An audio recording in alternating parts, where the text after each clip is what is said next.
Chapter 1812. This scene was too stimulating. Before they could even enter the divine Phoenix Mountain, Shanghai Yu had already contracted the young master of the Crimson Gold Sky Phoenix clan. Before they even knew that the clan leader of the Divine Dragon Island had changed, Shanghai Yu was already chatting happily with the new clan leader.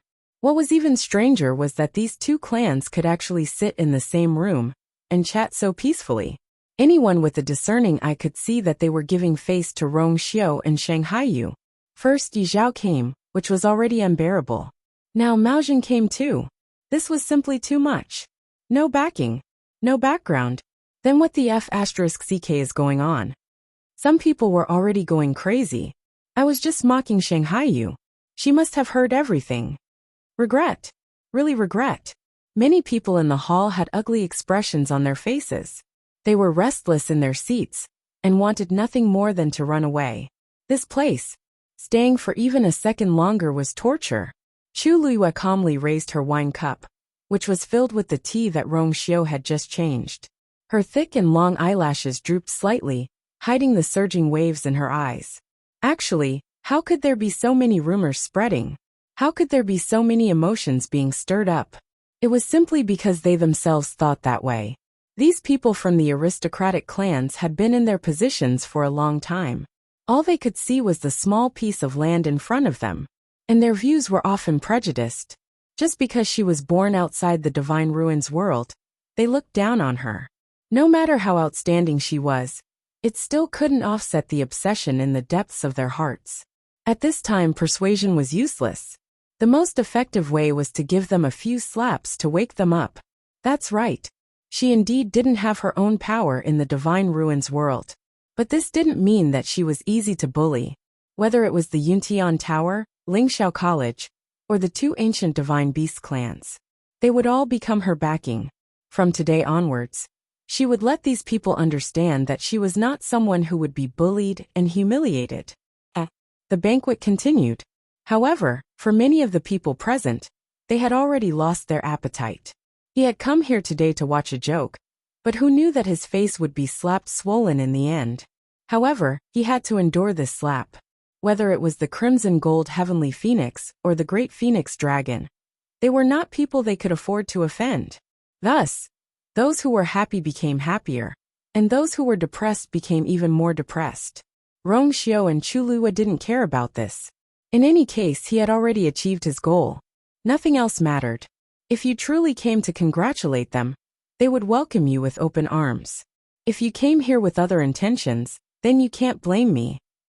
Suddenly, a figure rushed into the main hall. Your Highness, Princess Consort, there are two guests. Rong Xiu narrowed his eyes slightly. Those who were supposed to come today were already here. Who else would appear? Furthermore, from the looks of it, the other party's identity was somewhat unusual. Who are you? Rong Xiu asked faintly. That person hurriedly said. They said they are from the Nan family. As these words fell, many people subconsciously stopped what they were doing, looking surprised and doubtful. The Nan family? That Nan family? Rong Xiu's expression became a little colder. Chu Luiyue raised his eyebrows slightly, put down the wine glass, and raised the corner of his lips into an ambiguous smile. It seemed that they hadn't stopped yet. Hadn't they suffered enough from before? Rong Xiu leaned back, his eyes cold. Drive them out. Digression. 11:30 p.m. Mobile users, please browse and read. A better reading experience comes from Love Network. Chapter 1813. That person hesitated for a moment before speaking. Your Highness, the two of them said that they're here to deliver a congratulatory gift after hearing that you're celebrating a joyous occasion today. Rong Xiu glanced at him indifferently. The silent pressure caused that person's heart to tremble, and he swallowed the rest of his words.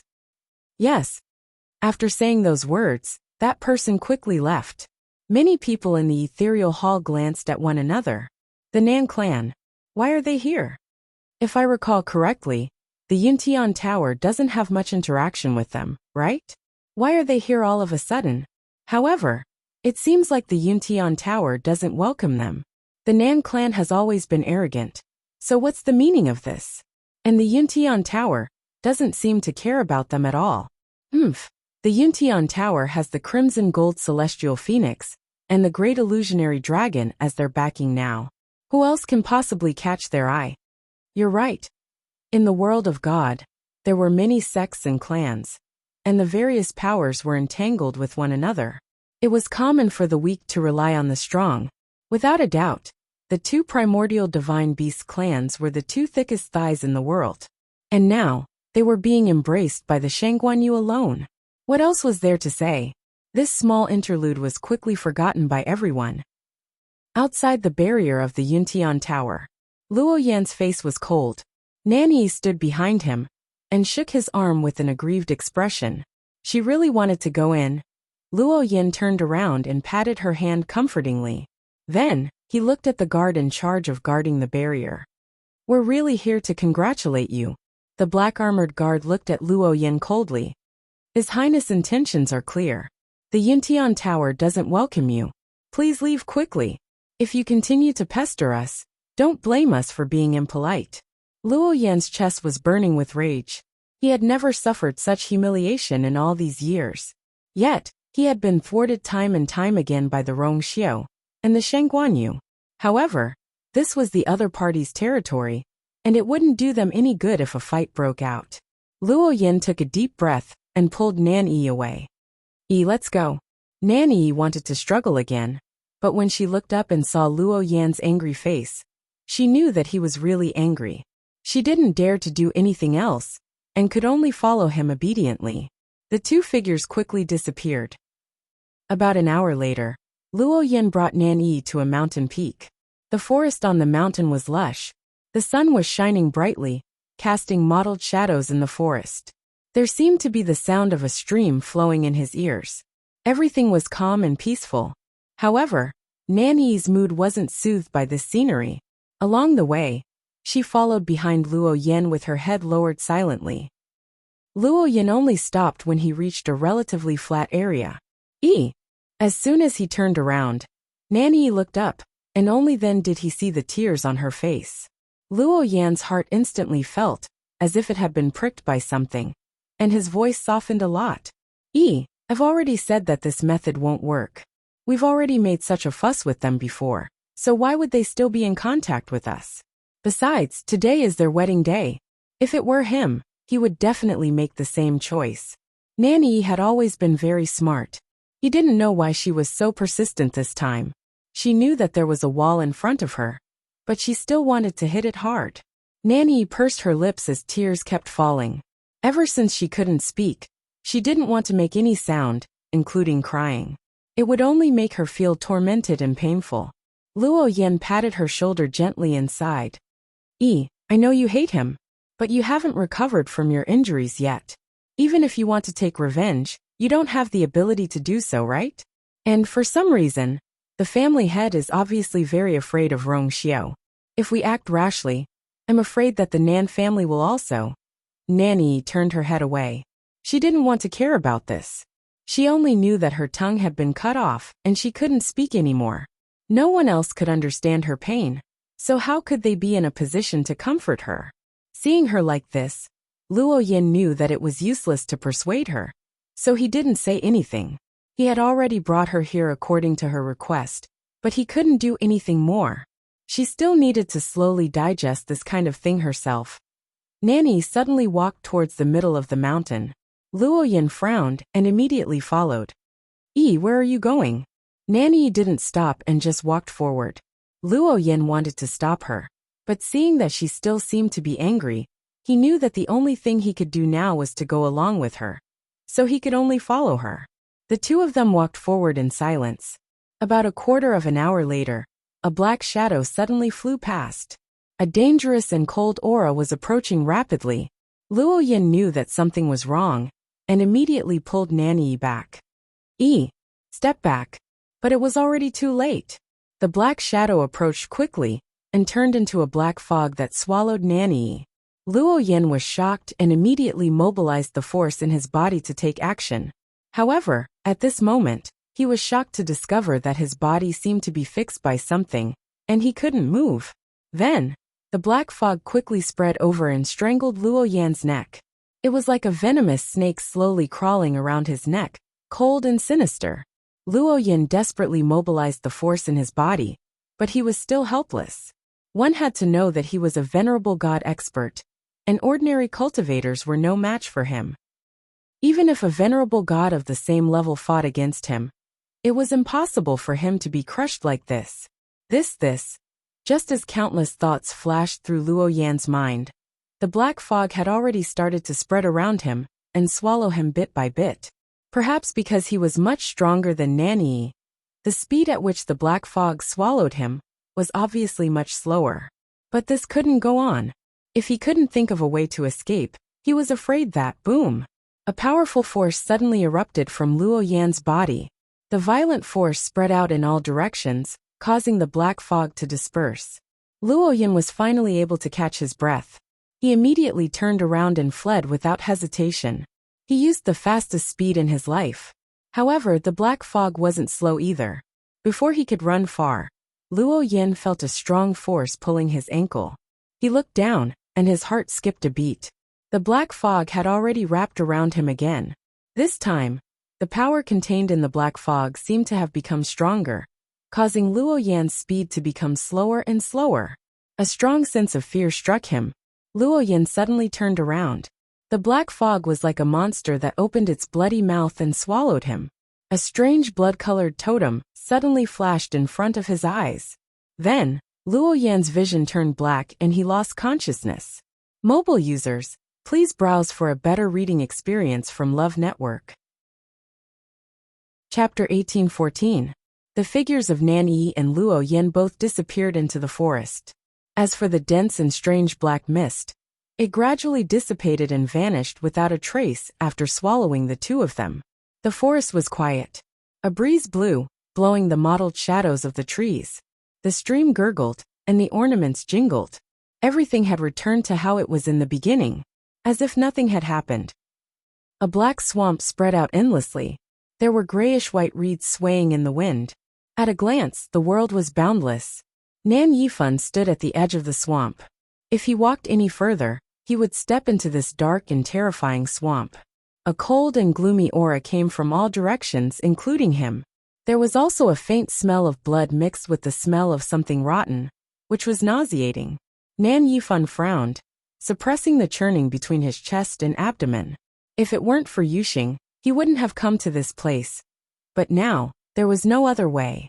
The head of the Nan family, Nan Yifan, requests an audience with the sect master. He cupped his fists, his attitude respectful and polite. A cool breeze blew, and the reeds fluttered. But there was no response. Nan Yifan continued. The head of the Nan family, Nan Yifan, requests an audience with the sect master. There was silence all around.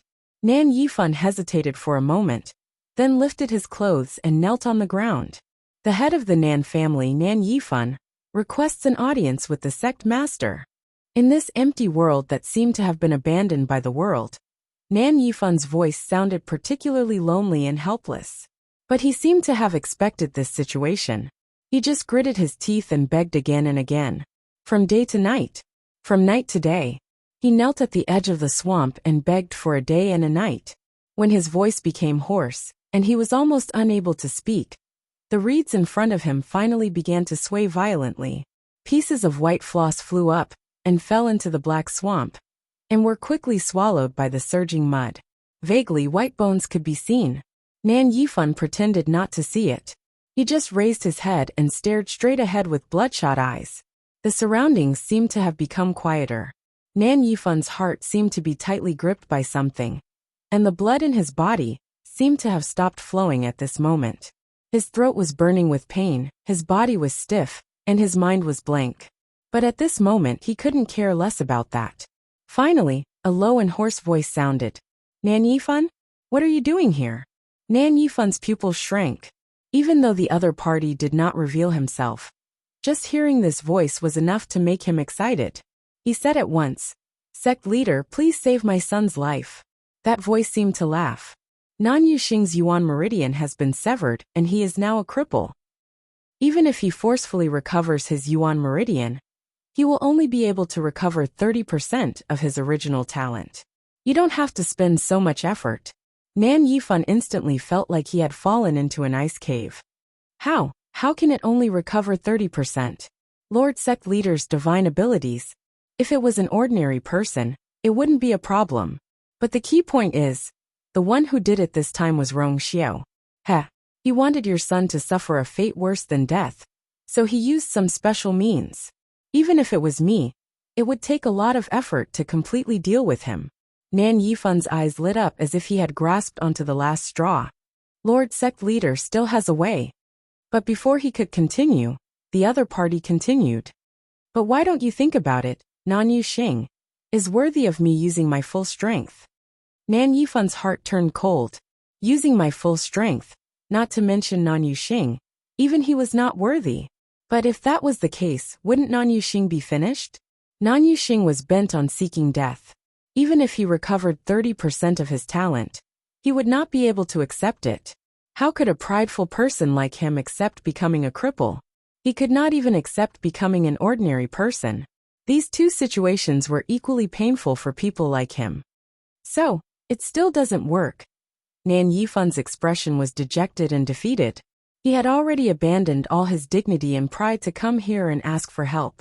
But it still didn't work. When he thought of the scene of Nan Yuxing begging him to help, his heart couldn't help but tremble. In this world, there was probably no parent who could accept this. Rong Xiao, even I won't easily make a move against him. Your good son and daughter are very bold. How dare they provoke him again and again? They are really courting death. There was a hint of mockery in the voice. They can only blame themselves for this. Nan Yifan's face was pale, and his cracked lips trembled violently. Of course he knew all this. But how could he have thought that Nan Yuxing and Yi would encounter Rong Xiao in the god-slaying tomb? Furthermore, for various reasons, he had even gotten into a fight with them. Even though he had tried his best to make up for it after he found out about this, it was obviously useless. Is there really no other way?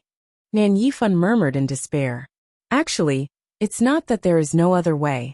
It just depends on whether you are willing to do it or not. The voice said slowly. Nan Yifan suddenly raised his head. Please give me some pointers, Sect Leader. The other party seemed to smile again, but he did not directly answer the question. Instead, he changed the topic and asked him a question.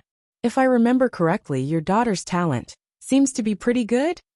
Nan Yifan nodded in a daze. Yes, Yi's talent is also very outstanding. Originally, I had high hopes for her, but unfortunately her tongue.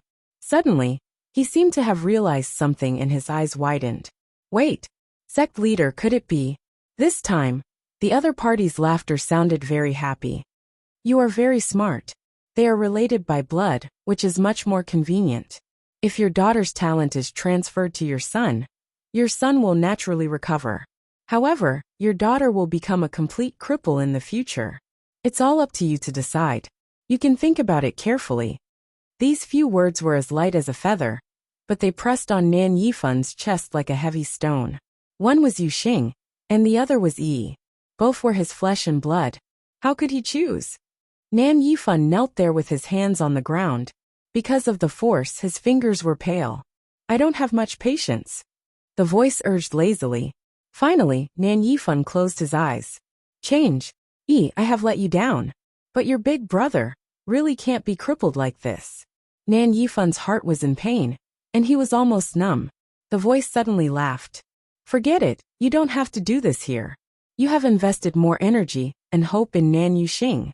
If he can't make it, your position as the head of the family will fall into someone else's hands sooner or later. So, you have to save Nan Yuxing. The choice is so simple. What's so difficult for you? Mobile users, please browse for a better reading experience from Love Network. Chapter 18:15. These words were like an extremely sharp knife that ruthlessly pierced through Nan Yifan's last cover. He peeled off his skin and flesh, revealing his bloody insides. His body swayed, but his face turned even paler. However, even he had to admit that the other party was right. All these years on the surface, he seemed to dote on Nan Yi more, but in reality, he had always placed his hopes of inheriting the heavy responsibility on Nan Yuxing. If Nan Yuxing died, All his hard work over the past few decades would be in vain. So now, he finally made this extremely difficult decision. Nan Yifan fell to the ground. All his strength seemed to have been sucked out by someone, and his entire body was shrouded in a layer of despair. You made a wise decision. The other party praised him. Nan Yifan gasped for breath and said weakly, "That's right. I want to go back first and talk to Yi. Why go through so much trouble?" The other party interrupted him. "I know you're a smart person, so I've already brought Nanny over." Nan Yifan suddenly looked up. A gust of wind blew past, and the reeds swayed. In the depths of the black swamp, a black fog wrapped around a person and flew over. Nan Yifan recognized at a glance that the person inside was his daughter, Nan Yi, sect master. After the shock, Nan Yifan couldn't help but feel a strong anger in his heart. Had he already set his sights on Yi? Don't be in a hurry to be angry. Your precious daughter has a lot of thoughts. When I found her, she wasn't in the Nan family, but on a mountain peak not far from the Yuntian Tower. At this time, she still thinks that she can rely on her own ability to take revenge. Nan Yifan pursed his lips tightly and didn't say anything. This was indeed something that Nanny would do. In the past, when she was a little arrogant and willful, he would at most criticize her a little, and had never really taken it seriously. It was probably because of this that he raised her to be so naive, and even to the point of stupidity. He looked at Nan Yi, who was trapped in the black fog. At this moment, her eyes were tightly shut, and she seemed to be still unconscious. As if she had sensed something, Nanny frowned. Her eyelashes fluttered slightly. He was about to wake up. "Do you still want to talk to her?" the voice asked. Nan Yifan clenched his fist so tightly that his bones creaked. Finally he let go of his hand. "No need." These two words seemed to have used up all of his strength. In the next second, the black fog quickly entered Nanny's body. Chi! In an instant blood splattered everywhere. Nan Yifan's vision turned black, and he fainted. Yuntian Tower. That small setback did not attract the attention of the crowd.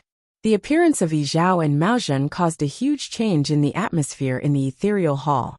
Most people became a little more reserved. In fact, there were many people here who wanted to take the opportunity to get close to him and establish a relationship with him. After all, they usually didn't even have the chance to meet these two. Now that he had finally encountered one, he naturally did not want to waste this opportunity. However, this matter was easier said than done. There were simply too many people in the ethereal hall. Those who were able to appear here were basically all reputable figures in the Divine Ruins world. They knew very well that at this time, whoever stepped forward first would be the most eye-catching. Besides, even if they were willing to go all out and say a few words in front of everyone, they would still be faced with a very serious problem. Yi Zhao and Mao Zhen were sitting opposite each other. Who should they approach first and who should they approach later? Although the atmosphere between the two sides was very harmonious, everyone was smart. They didn't really think that the Great Phoenix Dragon and the Crimson Gold Celestial Phoenix would be as close as a family from now on. If they were to curry favor with one first, they would inevitably offend the other.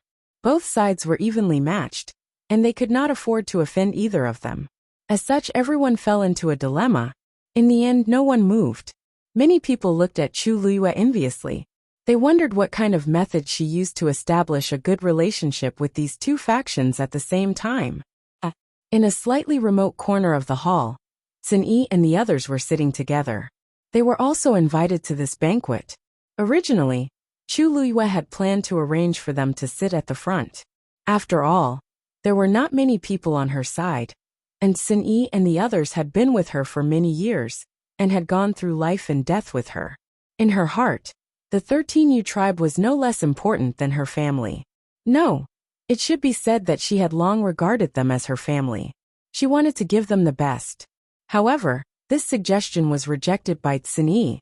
Chu Luiyue also asked for the reason, and Sun Yi only replied indifferently, "I don't like noise."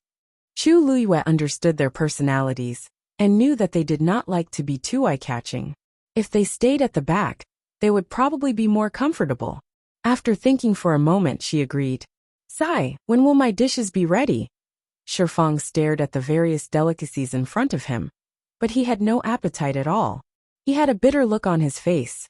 Wu Yao and Yu Jiu were eating very happily at the side, and did not pay much attention to him. Little Hachi stopped eating after eating a little. Shifang was very touched. Sister 8, you also think that my cooking is the best, right? Little Hachi rested her chin on her hand and said lazily, No, I'm on a diet. Shifang was speechless. Xin Yi's expression was as indifferent and distant as usual. He had never cared much about such trivial matters. 13 took a bite of the snack and couldn't help but lean closer. Big brother, when do you plan to tell Master about that matter? Mobile users, please browse and read. A better reading experience comes from Love Network. Chapter 18:16. Cindy glanced at him. Eat your food properly. 13 shrunk his neck and said obediently, Oh, looks like Big Brother doesn't intend to say it for the time being. However, Big Brother has always been a strategist, so he definitely has his own plans. It's not my place to worry. 13's gaze landed on the wine glass beside him. Inside, there was clear wine that glowed with light. He licked his lips, his eyes filled with curiosity. Big brother, can I drink? Cindy didn't turn around. No. 13 had expected this outcome, but he still hesitated and struggled. Then just one mouthful? Cindy glanced at him. If you beat me, I'll let you drink. 13 was instantly discouraged. Big brother said that every time. In the past, he didn't have any experience. Every time he felt that he had improved, he would think that he could win, and excitedly run to compete with Big Brother. Then he would return in defeat. Without exception. If he wanted to beat Big Brother, God knows how long it would take. Seeing his dejected expression, Shifang couldn't bear to see him like this. Big Brother, 13 is still a child. It's fine to let him drink just one mouthful. There are so many of us here. Little Hachi's beautiful eyes flickered as she gave Shifang a thumbs up. A true warrior. Not only did he dare to suggest to Big Brother, but he also dared to suggest letting 13 drink. Shifang's heart skipped a beat when she looked at him like this. Only then did he recall some tragic past, and hurriedly try to salvage the situation. No. What I mean is, if Big Brother thinks it's inappropriate, then forget it. Forget it. 13, if you really want to drink, how about I make rice wine for you? 13 revealed a rare speechless expression. Little Hachi rolled her eyes again. Wu Yao finally stopped eating. Yu Jiu poked him. 13 is confused. Is Shifang also confused? Could it be that Shifang had become stupid from farming? How could he say that? Wu Yao swallowed the last mouthful of meat and sighed. This rice is really delicious. Unfortunately, he couldn't eat it today. Shifang. Cindy suddenly spoke. Shifang shuddered all over. Hey, Big Brother? You are not allowed to eat for a month. Shifang's face instantly collapsed. No, Big Brother, I really didn't mean that. Just listen casually, don't take it to heart. The vegetables I grew over there will be ready to eat in a few days. After all, he had been starving for a long time. How was he going to survive if this continued for another month? However, Cindy did not care whether he lived or died. 13 revealed a guilty expression. 10th brother, I'm sorry. If it weren't for him, Brother 10 wouldn't have been punished like this.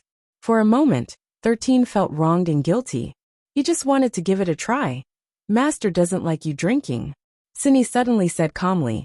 13 was stunned. He raised his head to look at him in surprise. Really? He had never heard his master mention it before. Cindy frowned. The last time you accidentally drank wine, Master was worried for a few days. Xin Yi's face immediately turned red. Although it had been a few years, and he couldn't really remember what had happened at that time, it would be better if he didn't make his master worry. Big brother, I was wrong. 13 lowered his head and obediently admitted his mistake. Cindy nodded in satisfaction. This matter was finally over. The rest of them looked at each other. TSK, little 13 was too pitiful. Master didn't even know that he drank, let alone whether he liked it or not. In terms of scheming, who could be Big Brother's match? Poor Eva. Cindy looked up at Chu Luyue, who was sitting at the head of the table. Digression. This is the last update on the 11th. It will be updated at noon on the 12th. Mobile users, please browse and read. A better reading experience comes from AI Network. Chapter 1817. She was dressed in a red wedding gown with a phoenix coronet on her head. Her features were as beautiful as a painting, and her skin was as fair as jade. All the light in the surroundings seemed to fall on her body. She was magnificent, nothing more than that. Sini smiled and retracted his gaze. The wedding banquet lasted for a very long time. Yi Zhao and Mao Zhen stayed for a while longer before taking their leave. They rarely interacted with humans, and it was already a rare occasion that they were willing to pay a visit to Rong Xiu and Shang Guanyu. Yi Zhao didn't like such a lively scene, but seeing that Dumpling was fine, he was relieved. In the end, he bade Elder Yu farewell. Mao Zhen was in a better state. After being trapped in the coiling dragon pillar for 1,000 years, he had been very lonely. On top of that, he had been busy dealing with the problems that Mao Yang had left behind on Divine Dragon Island. It was rare for him to have some free time, so he decided to stay here for a while longer. It was only in the afternoon that he finally left. After the two of them left, the atmosphere in the ethereal hall finally returned to normal. Many people heaved a sigh of relief, but they couldn't help but feel a little regretful. It was rare for them to meet the two of them, but they didn't even get a chance to speak to them, let alone build a relationship with them. Obviously, they were here to support the two people who were getting married today. Faced with such a situation, what else could they do other than feel envious? Eventually, the crowd bade their farewells one after another, and it was only in the evening that all of the guests finally left. At night, there was a grand display of fireworks. Everyone gathered at the square in front of the ethereal hall. In the dark night sky, countless brilliant fireworks bloomed one after another. The entire Yuntian Tower was ablaze with lights, and it was immersed in a lively atmosphere. Chu Luiyue raised her head to look at this scene. Rong Xiu turned to look at her. The fireworks illuminated her face, making it seem as clear as jade. It made her eyes seem as if they were filled with a myriad of stars. He held her hand tightly, and their fingers intertwined. Yue, what are you thinking about? Chu Luiyue turned to look at him. I'm thinking about you. Her red lips curled into a smile as her eyes curved into crescents. Husband, I'm thinking about you. Rong Xiu's heartbeat stopped for a moment. There were no words more touching than this one sentence from her. A moment later, his eyes flashed and he moved closer. What did you say? Chu Luiyue raised her eyebrows, but refused to say anything. She just looked at him with a smile. Rong Xiu gently rubbed her hand with his slightly rough fingers and coaxed her. Say it again. This husband didn't hear it clearly. Chu Luiyue's smile deepened. He didn't hear her clearly and even said, husband. Seeing that she was unwilling, Rong Xiu's eyes deepened. After that, a wisp of a smile that carried deep meaning appeared on his handsome and devilish face. He took her hand and turned to leave. Yan Qing, who was standing at the side, saw this and immediately stepped forward. Your Highness. Rong Xiu raised his eyebrows and said calmly, I'm drunk, so I'm going back to rest. Chu Luiyue's face turned red. He didn't look drunk at all. Yes, Rong Xiu had drunk a lot before, but just now he was talking to her with clear eyes.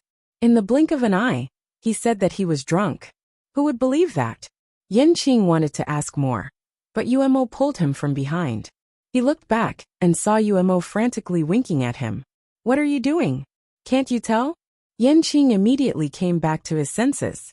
A rare trace of embarrassment appeared on his iceberg-like face. He had really forgotten about it. Pfft. A woman's laughter suddenly came from the side. It turns out that Lord Yan Qing also has times when his brain doesn't work. Yan Qing looked back and saw that it was a woman in a colorful dress who spoke. He remembered that this woman was one of the princess's subordinates. Hearing the other party's ridicule, he didn't take it seriously and quickly withdrew his gaze. He returned to his iceberg face. Little Hachi snorted coldly in her heart. She simply walked forward and waved her hand in front of his eyes. I'm talking to you. When she approached, a fragrant wind blew. Her jade-like arms swayed in front of his eyes, and the colorful strings and bells on her slender wrists jingled. Yan Qing frowned and took half a step back. Miss Little Hachi, the mountain wind is cold at night. Remember to wear more clothes. Little Hachi was angered to death by his words. Was he mocking her clothes? She had always dressed like this and looked beautiful. What's wrong with that? Ordinary men would have their eyes glued to her when they saw her like this. Not many of them would not be captivated by her. This Yanqing was different. Not only did he ignore her problem, but he also ignored her as a person. I'm fine. You don't have to care. When little Hachi was angry, she was still very beautiful and enchanting. Even if she glared, she still looked somewhat seductive. So this gaze was not lethal to Yanqing at all. He nodded. In that case, Yanqing will take his leave first. Little Hachi, have fun. With that, he really turned and left. Little Hachi was left alone in the wind, confused. Sister 8. This is the first time a man has pulled a long face at you, right?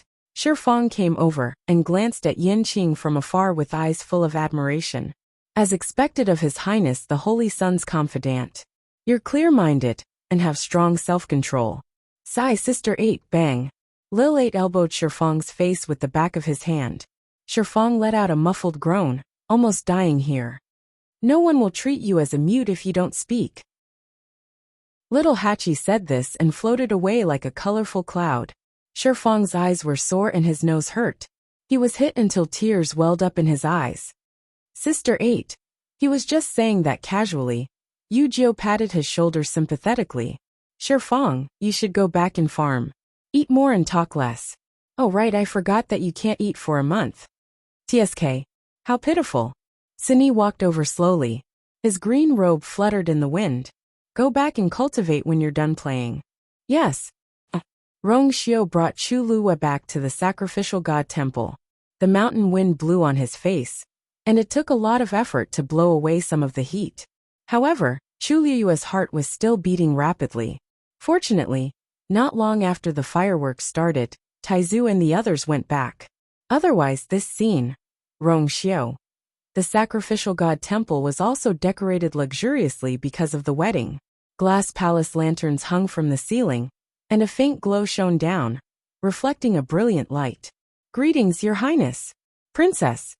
The black-armored soldiers on guard bowed one after another. Chu Luyue swallowed the rest of his words, and obediently followed Rong Xiu to the main hall of the sacrificial god temple. This was Rong Xiu's residence. She had stayed here for a period of time before, so she was quite familiar with this place. However, she wasn't familiar with Rong Xiu like this. The room had already been redecorated. The bed was covered with a dragon and phoenix quilt, and the gauze curtain hung down. The red candles burned brightly, and light and shadow intertwined. Everything seemed to be shrouded in a layer of indescribable ambiguity. Chu Luyue was stunned for a moment. Click. The door was locked. Mobile users, please browse and read. A better reading experience comes from the Love Network.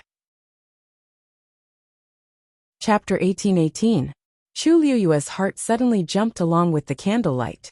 The sound of footsteps approached from behind, as if stepping on her heart, until a pair of arms wrapped around her waist from behind. Rong Xiu held her in his arms, gently rested his chin on her shoulder, and sighed. They could smell each other's breaths. There was indeed an intoxicating smell of alcohol on his body, mixed with the faint cold fragrance. It seemed to create an irresistible fatal attraction. Chu Luyue suddenly felt relieved. She reached out and overlapped Rong Xiu's hand. You are. Rong Xiu's voice was deep and pleasant, and a little hoarse. You are mine. Gentle, firm, and domineering. Chu Luyue's heart seemed to be filled with something. She smiled gently and said, Yes. I am yours and you are mine. They had each other, and they belonged to each other. I have waited for this day for a long time, Rong Xiu said in a low voice.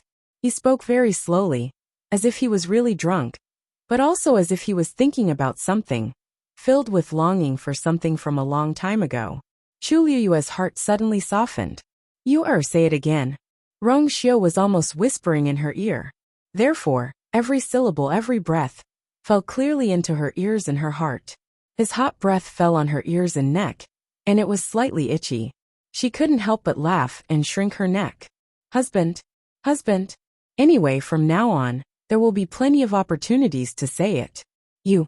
Rong Xiu suddenly bit her delicate earlobe. The tip of his tongue rolled gently, and it was boiling hot. Her voice suddenly stopped and turned into a soft murmur. Rong Xiu hugged her tighter, and his voice was hoarse. The vague syllables scattered sporadically. But today I really want to hear it. It was a sleepless night. Lingxiao College. It was already late at night, and a bright moon hung high in the sky. It flowed quietly like water. In the room, a person stood alone by the window. The moonlight elongated his shadow. I stood alone. His face was hidden behind the shadow of the carved window, and could not be seen clearly. In the depths of his eyes, there was a thick coldness that could not be dissolved. Suddenly, the space behind him began to ripple. Then a figure appeared in the room. It was Iwenzwa. Damn it! Iwenzwa could not help but curse as soon as he came out of the void. The indifference on Jun Jiuqing's face quickly faded. He raised his eyebrows slightly and turned to salute. Master, you're back. That devilish and flirtatious face had already returned to its usual expression. Iwenzwa did not notice this. He slammed the table angrily. This pair of master and disciple are really cunning. Earlier, when he noticed that Nan Suhuai had left, he secretly followed him.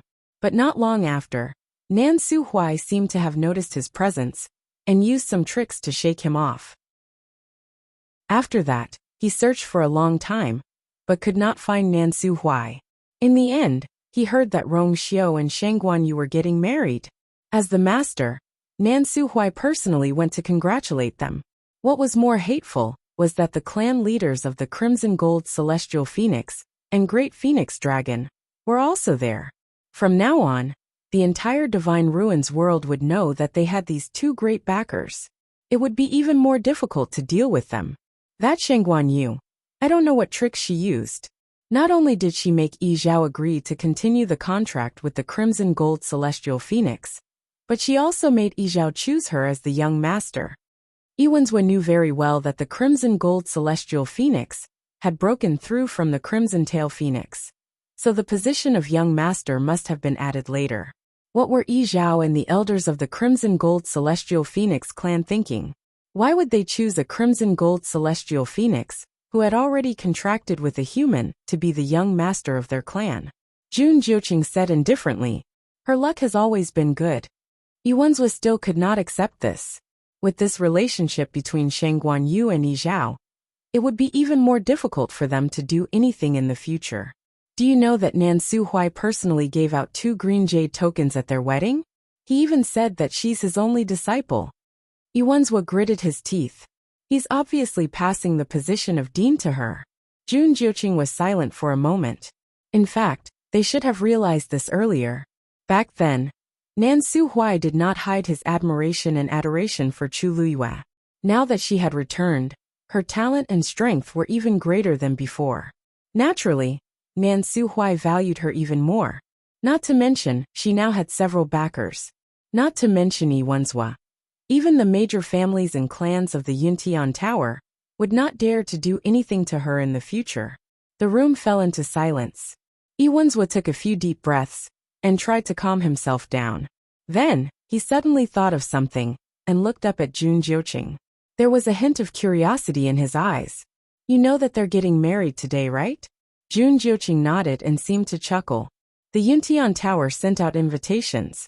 Other than those who had completely fallen out with them, the rest of the Yuntian Tower's influential figures were all invited. Who doesn't know about this now? Iwenzwa looked at him suspiciously. You don't have any thoughts? Although he had always told Jun Jiuqing not to fall in love with that girl, he was still his disciple after all.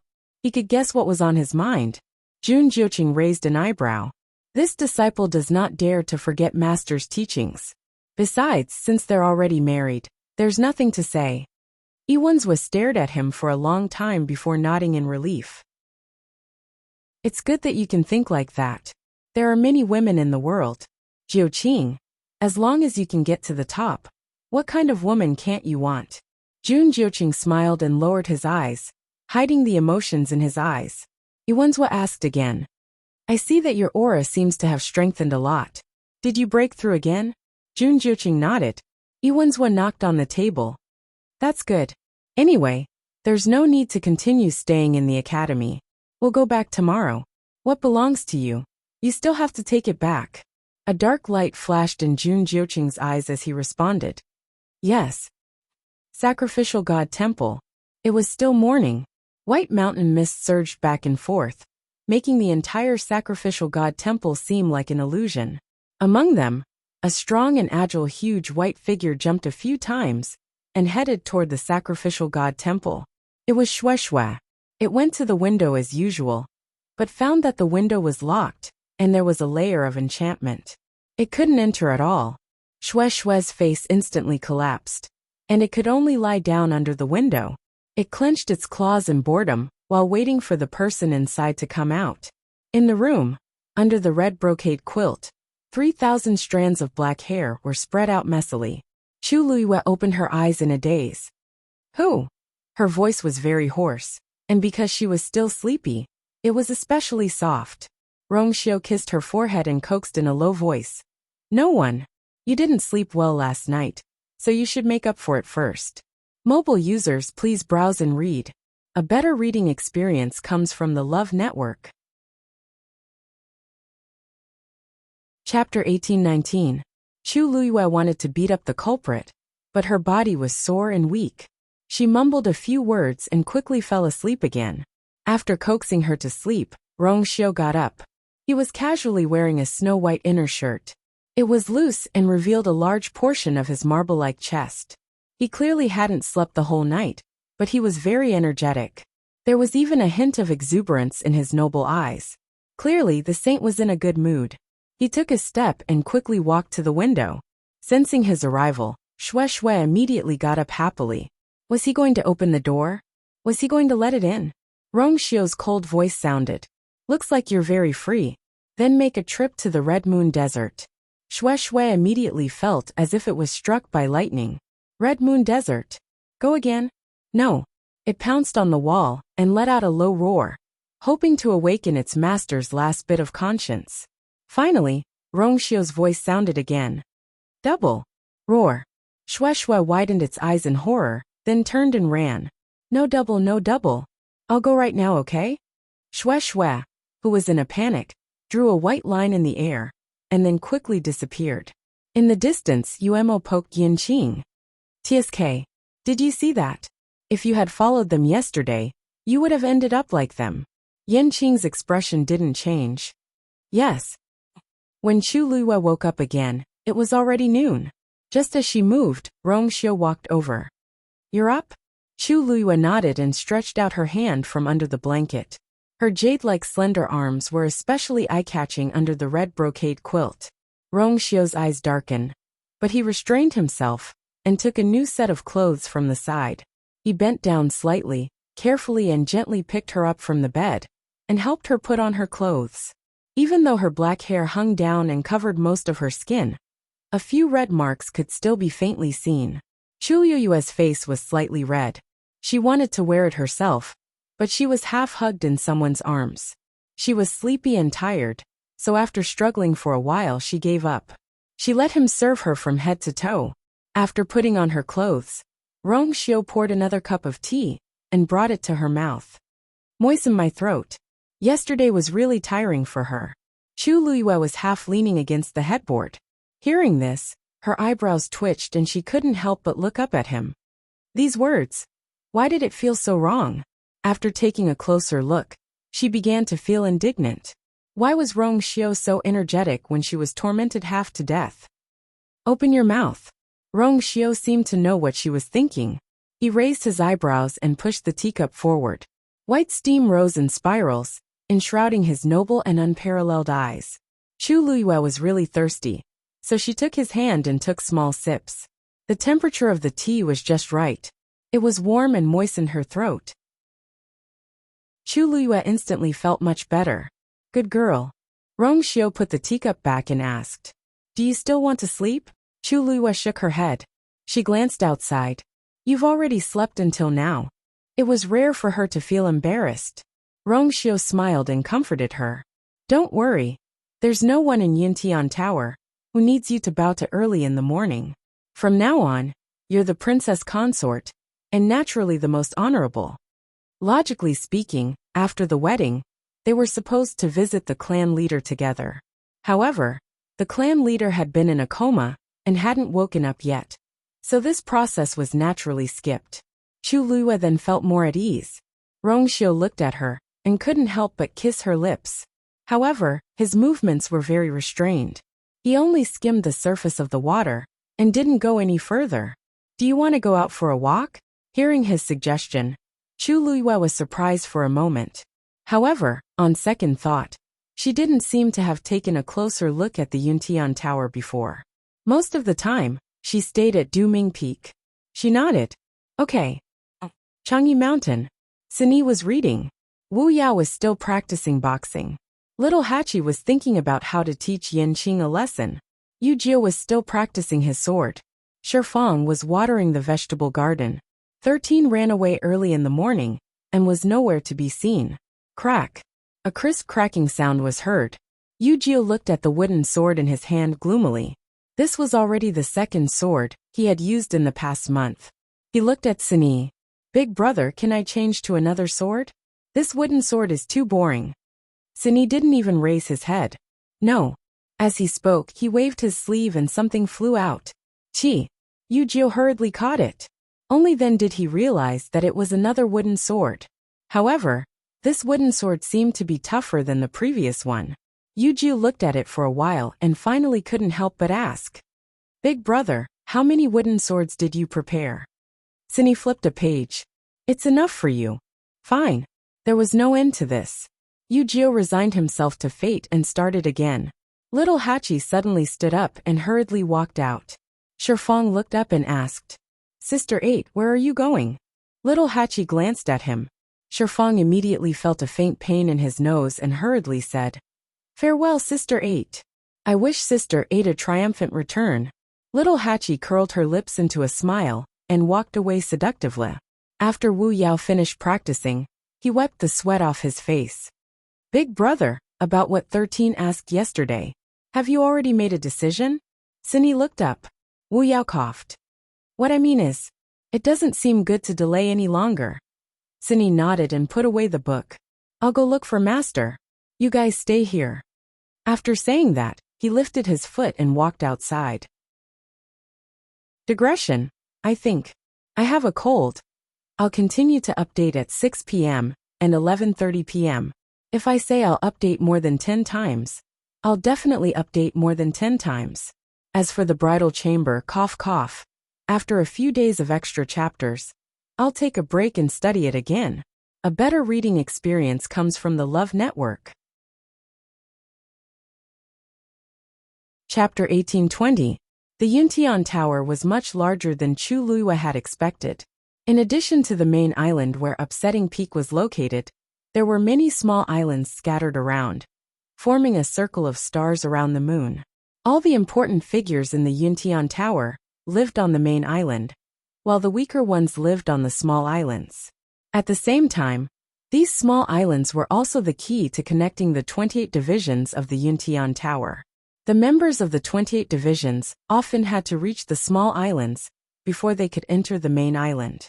In general, the Yuntian Tower's defenses were extremely strict, and one had to go through many checkpoints to enter. If there was no one to receive them, it would be very difficult for outsiders to get here. "Is the clan leader at Upsetting Peak now?" Chu Luiyue asked. Rongxiu nodded. "The side hall behind the sacrificial god temple is guarded by someone." Then, "Did you find out how he fell unconscious?" Obviously, it was impossible for such a top-notch expert to have fainted for no reason. She only remembered that Yin Qing had come to the academy to ask Rongxiu to go back, saying that the clan leader had fallen unconscious, and that the situation was urgent. When she saw Rongxiu again, she did not have the time to ask about this. It was not until Rongxiu mentioned it that she remembered this matter. At that moment, Rongxiu briefly told Chu Luiyue the ins and outs of this matter, as well as the situation that day. "That's about it. Although we know who did it, we have no way to solve it in such a short time." Chu Luiyue was a little surprised. "So, the Black Demon Cave has been targeting you since a few years ago? Otherwise, they would not have put in so much effort to plant spies." Rongxiu smiled as a tacit admission. "Does it have anything to do with me?" Chu Luiyue asked tentatively. She knew that the Black Demon Cave had been targeting her all this time. As for the reason, it was naturally that Zither's score. But they did not seem to have a reason to target Rongxiu. The biggest possibility was that it had something to do with her. Rongxiu pinched her ear. Actually, it's nothing much. It's just that after you left, I personally paid a visit to the Black Demon Cave. Chu Liyue's eyelids twitched. That didn't sound like anything good. Is this the reason why the Black Demon Cave has been in seclusion for the past few years? Rongxiu pondered for a while. Half and half. At that time, I only seriously injured Mo Shiqian and took the lives of a few of his men, but nothing more. With their foundation, there was absolutely no need for them to go to such an extent. Now it seemed that this was a choice they had made long ago. Chu Liyue's mouth twitched. Seriously injuring their sect leader and killing several of their trusted subordinates. That was the Black Demon Cave. Compared to the other first-rate families, they were not inferior in any way. Rongxiu spoke of such a shocking achievement in such a relaxed manner, and even disdained it. It was really. No wonder. No wonder the people of the Black Demon Cave hated both of them now. This could be considered a deep hatred, and no one would easily let it go. But a few years ago, I remember that you were only an exalted god at that time. How did you win? Chu Liyue was even more puzzled about this point. To be precise, she never knew Rongxiu's true strength. He seemed to be always able to erupt with combat power that was higher than his own realm. Rongxiu's expression changed slightly, and he raised his eyebrows and smiled. Actually, it was a coincidence. When I went, they seemed to be busy preparing something. Whether it was Mo Shiqian or his subordinates, their strength was limited to a certain extent, and they couldn't fully exert it. So, he paused. You should have heard that the cultivation method they cultivate is very strange. Although it can quickly improve one's realm and strength, it often brings about a lot of problems. Chu Liyue nodded in understanding. She had indeed heard about this long ago. It was also because of this that the Black Demon Cave had always been disliked by many families and clans in the world of divine ruins. They thought that their cultivation method was evil and went against the heavens. However, there were countless cultivators in this world who wanted to take shortcuts. So over the years, there had been a continuous stream of people joining the Black Demon Cave. This also caused their forces to always be very stable and difficult to be destroyed easily. In addition, in these years, the Black Demon Cave had taken the initiative to hide from the world, and everything was peaceful, so everyone gradually ignored them. But for Chu Liyue, she always had to be vigilant. The Black Demon Cave wanted her Guqin score. They had done so in the past, and now, their desire was probably even stronger. According to Senior Jing, his Guqin score had been divided into 3 parts, and now she had 2 of them. Only the last part was missing to complete it. Of course, the people of the Black Demon Cave would not give up. Do you know where they are now?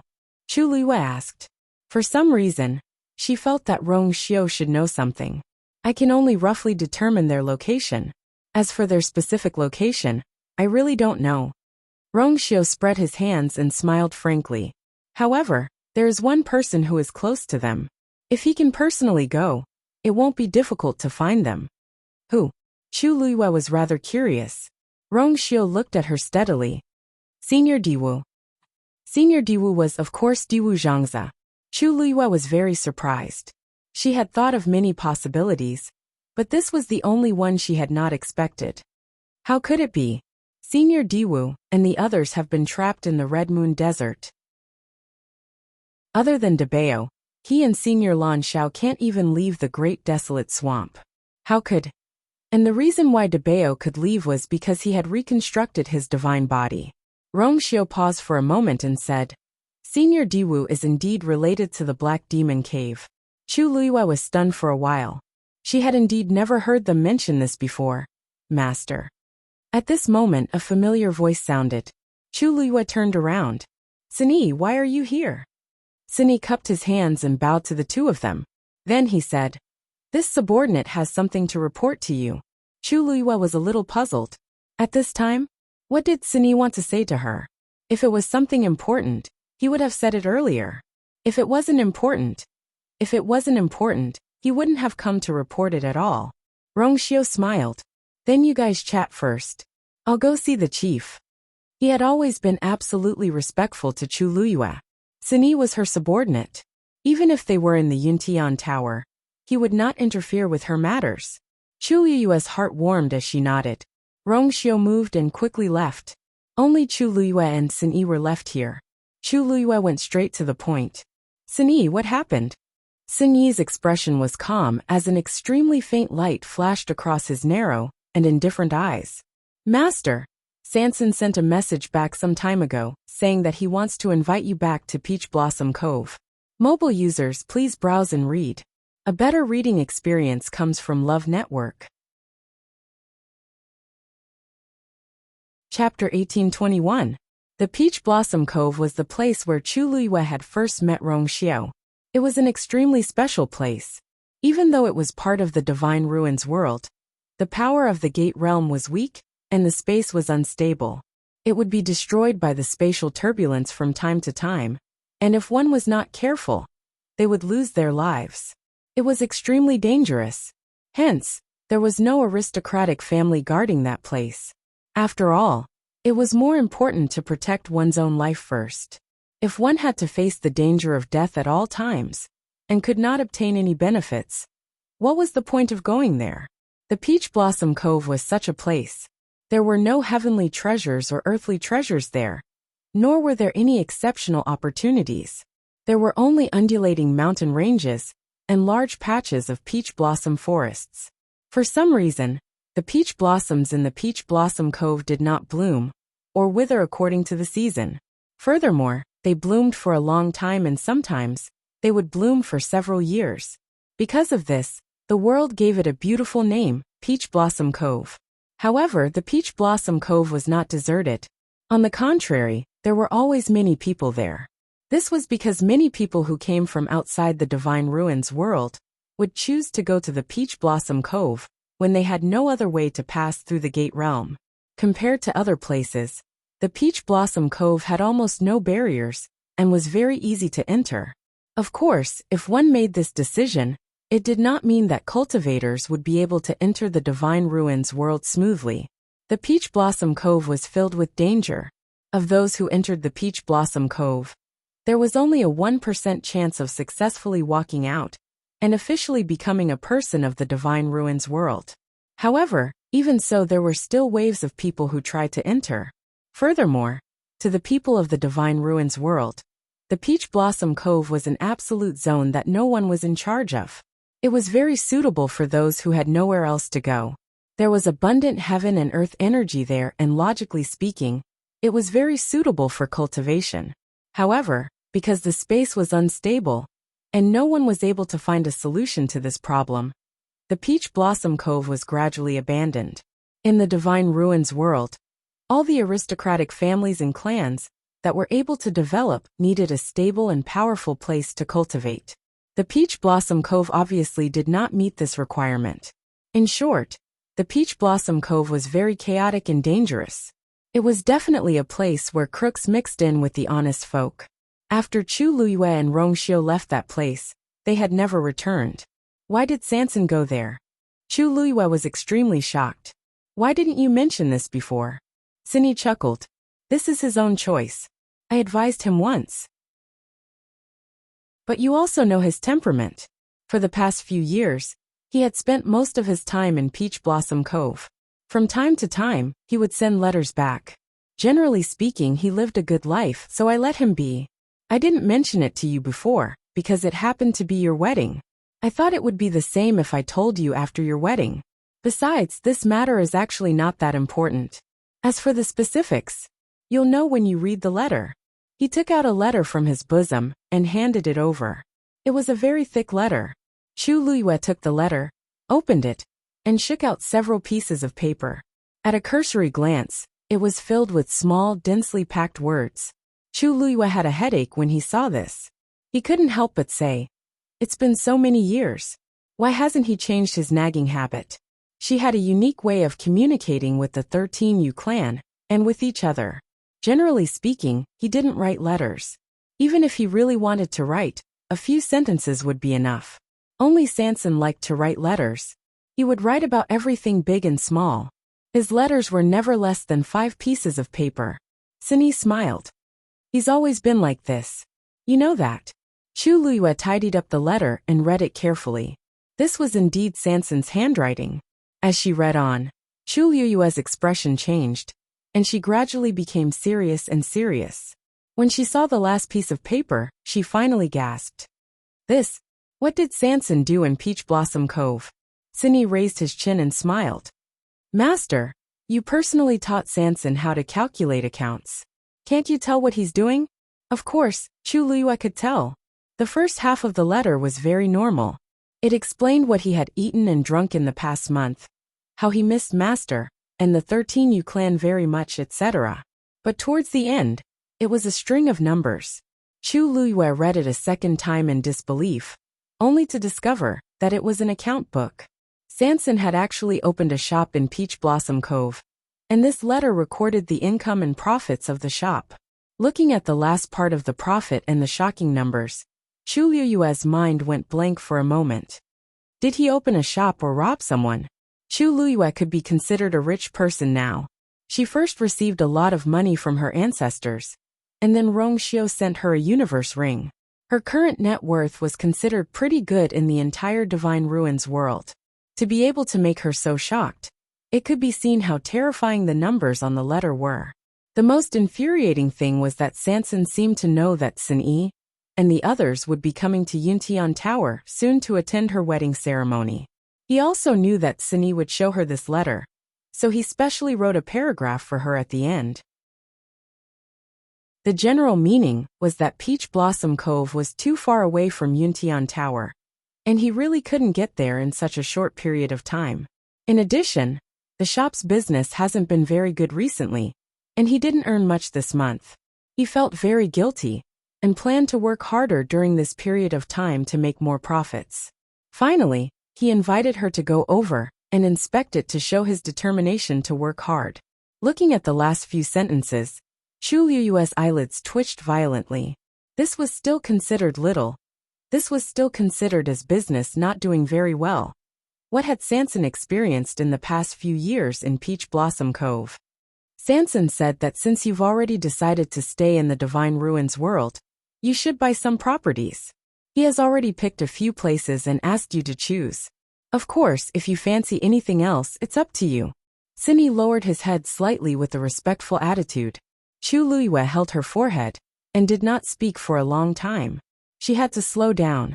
The feeling of being hit by money made her feel a little dizzy. Digression. I really have a cold, so I'm writing slowly, but I'll continue to update today until 10 p.m. So it's better for everyone to read it together later. Mobile users, please browse and read.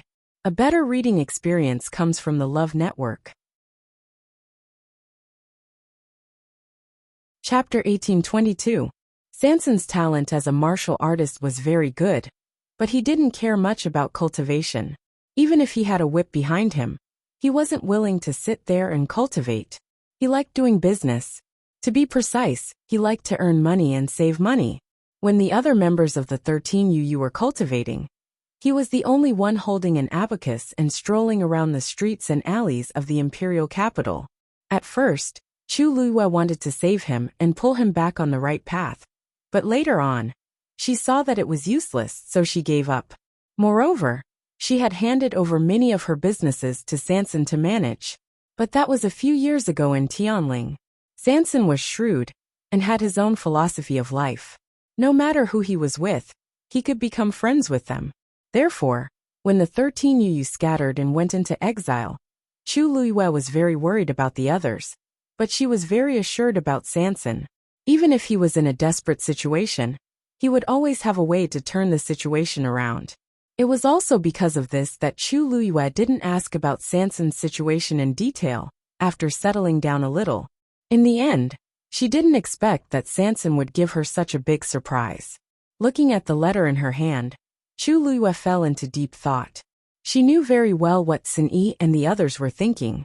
The so-called purchase of businesses was just a euphemism. Their real goal was to establish a force that truly belonged to them in the Divine Ruins world. This was also what Chu Luiyue had been thinking about all this time. Otherwise, she wouldn't have roped in Lin Qifei so early on. Marrying Rong Xiu and becoming the princess consort of the Yuntian Tower was naturally very good. However, such prosperity and stability were built on someone else's territory. Let's talk about the simplest problem. She could stay in the Yuntian Tower, but what about the others? Taizu Imperial father, the 13 Yu. These people were the closest to her. They could always stay by her side, but there seemed to be no reason for them to stay in the Yuntian Tower. If she really wanted to gain a foothold in the Divine Ruins world, it was absolutely necessary to have her own power.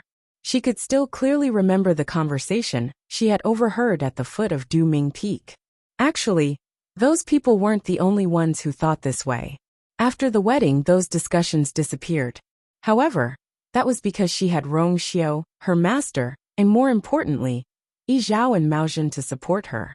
It wasn't because of herself. It was true that the current her was more talented than most cultivators, and she was also more capable of fighting. She had a bright future. However, in the Yuntian Tower, the Yu, unless you can be the one standing at the top. But the Yu, the Uus, the Yu, Taizu the Taizu, S Taizu Teat. However, even now he still didn't have the upper hand against those aristocratic families and clans. Tites, S. T. Sini stood with his hands by his side, quietly waiting. After a while, Chu Luiyue put the letter away. Inform the 13 Yu sect to head to Peach Blossom Cove together in 3 days. When Chu Luiyue returned to the sacrificial god temple, Rong Xiu was already waiting in the room. It was already evening, and the light of the setting sun poured in through the window. Rong Xiu was reclining on a rattan chair, holding a book in his hand. The warm orange light fell on his snow-white brocade robes, shining brilliantly. Hearing footsteps, he looked up and his thin lips curled. "You're back." Chu Luiyue leaned on the doorframe and looked at him. Suddenly, a strange feeling arose in her heart. She had never felt this way before. When she stepped over the threshold, someone was already waiting in the room. When they saw her, they would smile and say, "You're back." It was as if the wind, rain, thunder, and snow outside were easily blocked by this sentence. For the first time, she realized that she was married to Rong Xiu. From now on, they had one thing in common: home. Seeing that she didn't move, Rong Xiu put down the book in his hand and walked over. "What's wrong? What are you thinking about that made you so lost in thought?" Chu Luiyue shook her head and walked over to hold his hand, smiling slightly. "I was thinking that it would have been better if I had married you earlier." Rong Xiu raised his eyebrows, obviously pleased by this sentence. "How's the chief?" Chu Luiyue asked as she walked in. "Still the same. He has no intention of waking up, and has been relying on pills to prolong his life." Rong Xiu's tone was calm. This was also within his expectations. Chu Luiyue nodded. Rong Xiu and Bailey Jun didn't have a good relationship, so there was no need for him to care too much. Besides, judging from the things that happened to Bailey Jun before, his coma might not be a bad thing. Sometimes living with a clear mind was a very painful thing. Chu Luiyue walked to the rattan chair and sat down. This rattan chair was very wide, and there was no problem for it to accommodate 2 people. Rong Xiu took the opportunity to lie down next to her. The 2 of them stayed together in silence. There was no need for them to speak, but they could already feel each other's feelings. Chu Luiyue snuggled into his arms, and then looked up at him. "Rong Xiu, I want to go to Peach Blossom Dock in a few days." Rong Xiu pushed the strands of hair in front of her forehead away, and kissed her brows. "Oh, why do you suddenly think of this?" Chu Luiyue told him about Sansan and her plans. Although the situation in Peach Blossom Dock is complicated, since Sansan wrote a letter, she should be somewhat prepared. Generally speaking, if a couple had just gotten married, and one of them proposed to go out and establish his own power, it would inevitably cause the other party to be dissatisfied. But Chu Luiyue didn't have this concern. She had nothing to hide from Rong Xiu. She trusted Rong Xiu, and believed that Rong Xiu would understand her thoughts. Sure enough, after hearing this, Rong Xiu nodded. "Okay, I'll go with you." Chu Luiyue moved closer and smiled slyly. "Your Highness, aren't you worried that I'll establish my own power?" Rongxiu suddenly laughed softly, and his chest shook. He held her face in his hands and kissed her lips. His voice was languid and lazy. If you establish your own power, I'll take the initiative to marry into your family. What's wrong with that? He wasn't even afraid of death, let alone other things. Mobile users, please browse for a better reading experience from Love Network.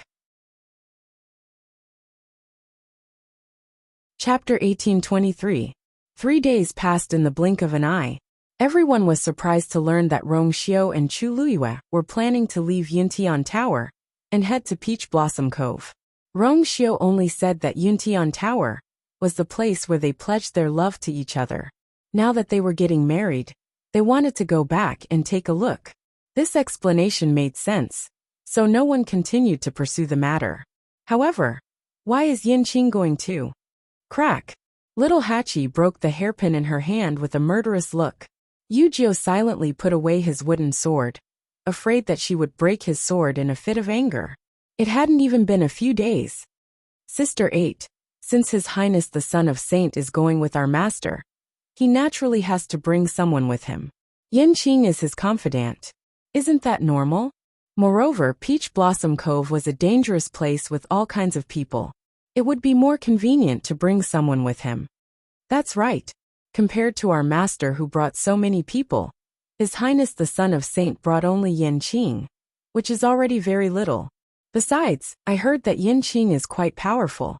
Maybe he can be of help at a critical moment. Wu Yao asked as he packed his luggage. By the way, little Hachi, didn't you challenge him before? How was it? It was fine if he didn't mention this. Little Hachi was instantly enraged when she heard this. Her beautiful eyes were burning with anger. That Yanqing is not a man at all. Shifang, who was carefully putting away the vegetables he planted, finally raised his head and asked hesitantly, Sister 8. You tried? Chi. Little Hachi threw the broken hairpin in her hand out. The sound of something breaking through the air was heard. Shifang quickly dodged, picked up his vegetables and ran away. Little Hachi let out a long breath and snorted. I didn't fight with him that day. Originally, she wanted to reason with him. Of course, her reasoning was basically to fight. However, when she saw Yanqing, he refused to fight no matter what she said. From the beginning to the end, he had no intention of fighting with her. He didn't even bother to talk to her. In Yanqing's eyes, little Hachi was just a willful girl. He had always been cold-hearted, so of course, he didn't want to argue with her. He also didn't want to waste his time. Unfortunately, in little Hachi's eyes, this was an open eye. Hence, this grudge was completely formed. Wu Ya wasn't of his. You are master's person. If he hits you, what if you go back and complain to master about it? In my opinion, this Yanqing is rather smart.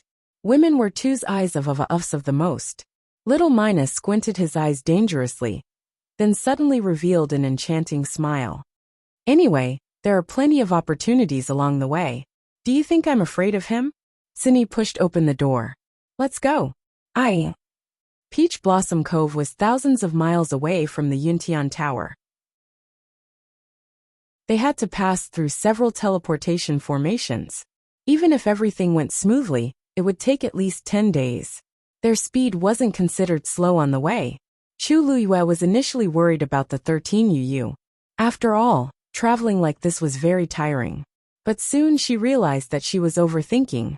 Even little 13, who had the lowest cultivation level, didn't fall behind.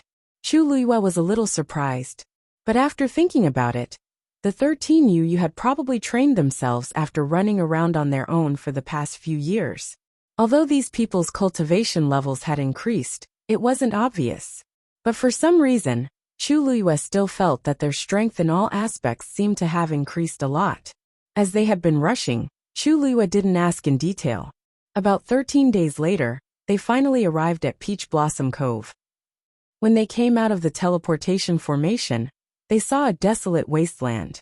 On the wasteland, the ground was cracked and ravines crisscrossed. In front of them, a huge transparent light screen descended from the sky. On the other side of the light screen, there was a completely different scenery. There was a continuous mountain range, and large patches of pink peach blossoms spread out.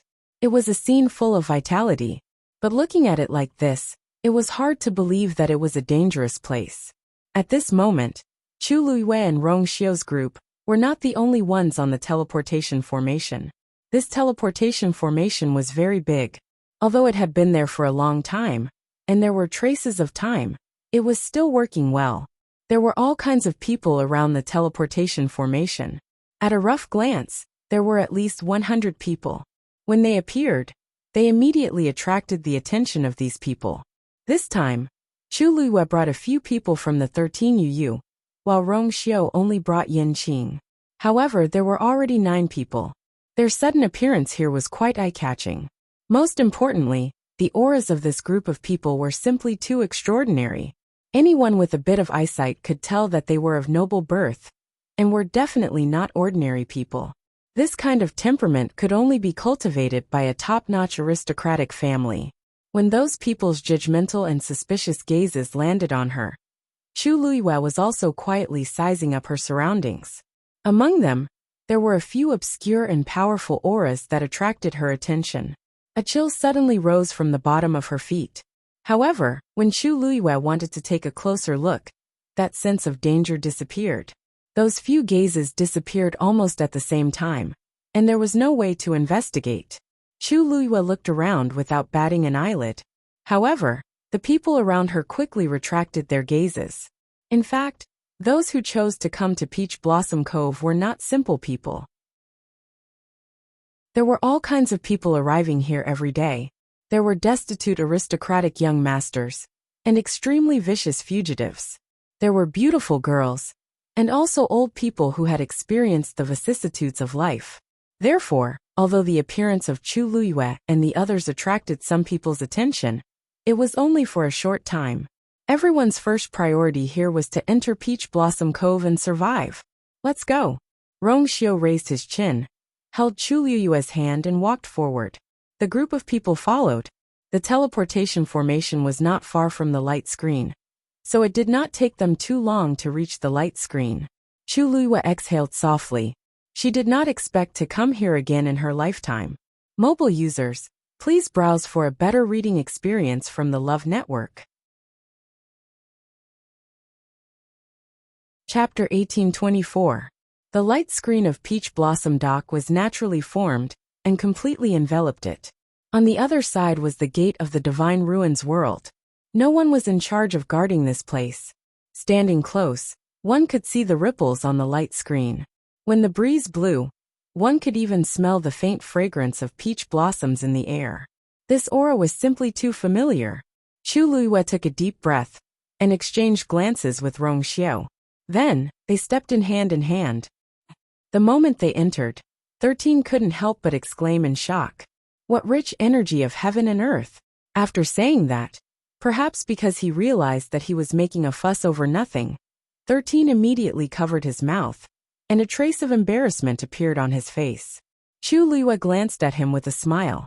You're right. The energy here is indeed shockingly rich. It wasn't inferior even to the Yuntian Tower. This was also the reason why so many people wanted to take this place for themselves at the very beginning. This Peach Blossom Dock was indeed a treasured place for cultivation. That is, if one ignored the turbulent space turbulence. It was precisely because of this that Peach Blossom Dock hadn't been truly taken over by any faction. In fact, no one had any plans for it anymore. This further proved how dangerous this place was. It could only be said that it was a pity. But this place is filled with danger. You must follow me and not be left behind. The few of them nodded. Chu Luiyue looked ahead. This was a very wide street. There were all kinds of shops on both sides of the street. Many people came and went on the street. It was very lively. A trace of surprise flashed past Chu Luiyue's eyes. This Peach Blossom Dock seemed to be a little different from before. When she came here in the past, the scene was far from being so peaceful. But now what was going on? Chu Luiyue looked at Rong Xiu and saw the same suspicion in his eyes. However, the two of them didn't say anything and tacitly swallowed their doubts. Sini, do you know where Sanson's shop is? Chu Luiyue turned and asked. Sini shook his head. He didn't mention this before. Moreover, they didn't have time to tell Sanson that they were coming over this time. He probably didn't know yet. Chu Luiyue was a little troubled. That's a little troublesome. The Peach Blossom Cove was huge. It would take a lot of effort to find a single person. Sinee, why don't you and His Highness find a place to rest first? When we find him, we'll report to you. Chulua thought for a while. All right, take Wu Yao with you. She looked around her. We'll wait in the medicine shop. Perhaps he could also find out more about this place. Yes. Sin Yi and Wu Yao responded, quickly leaving. Chu Luiyue and his group turned around and entered the medicine store. After entering, Chu Luiyue realized that the shop was much bigger than they had expected. From the outside, this place was just a small storefront, unremarkable. But when he came in, he realized that there was something else here. It was just that this shop seemed to have been here for a long time.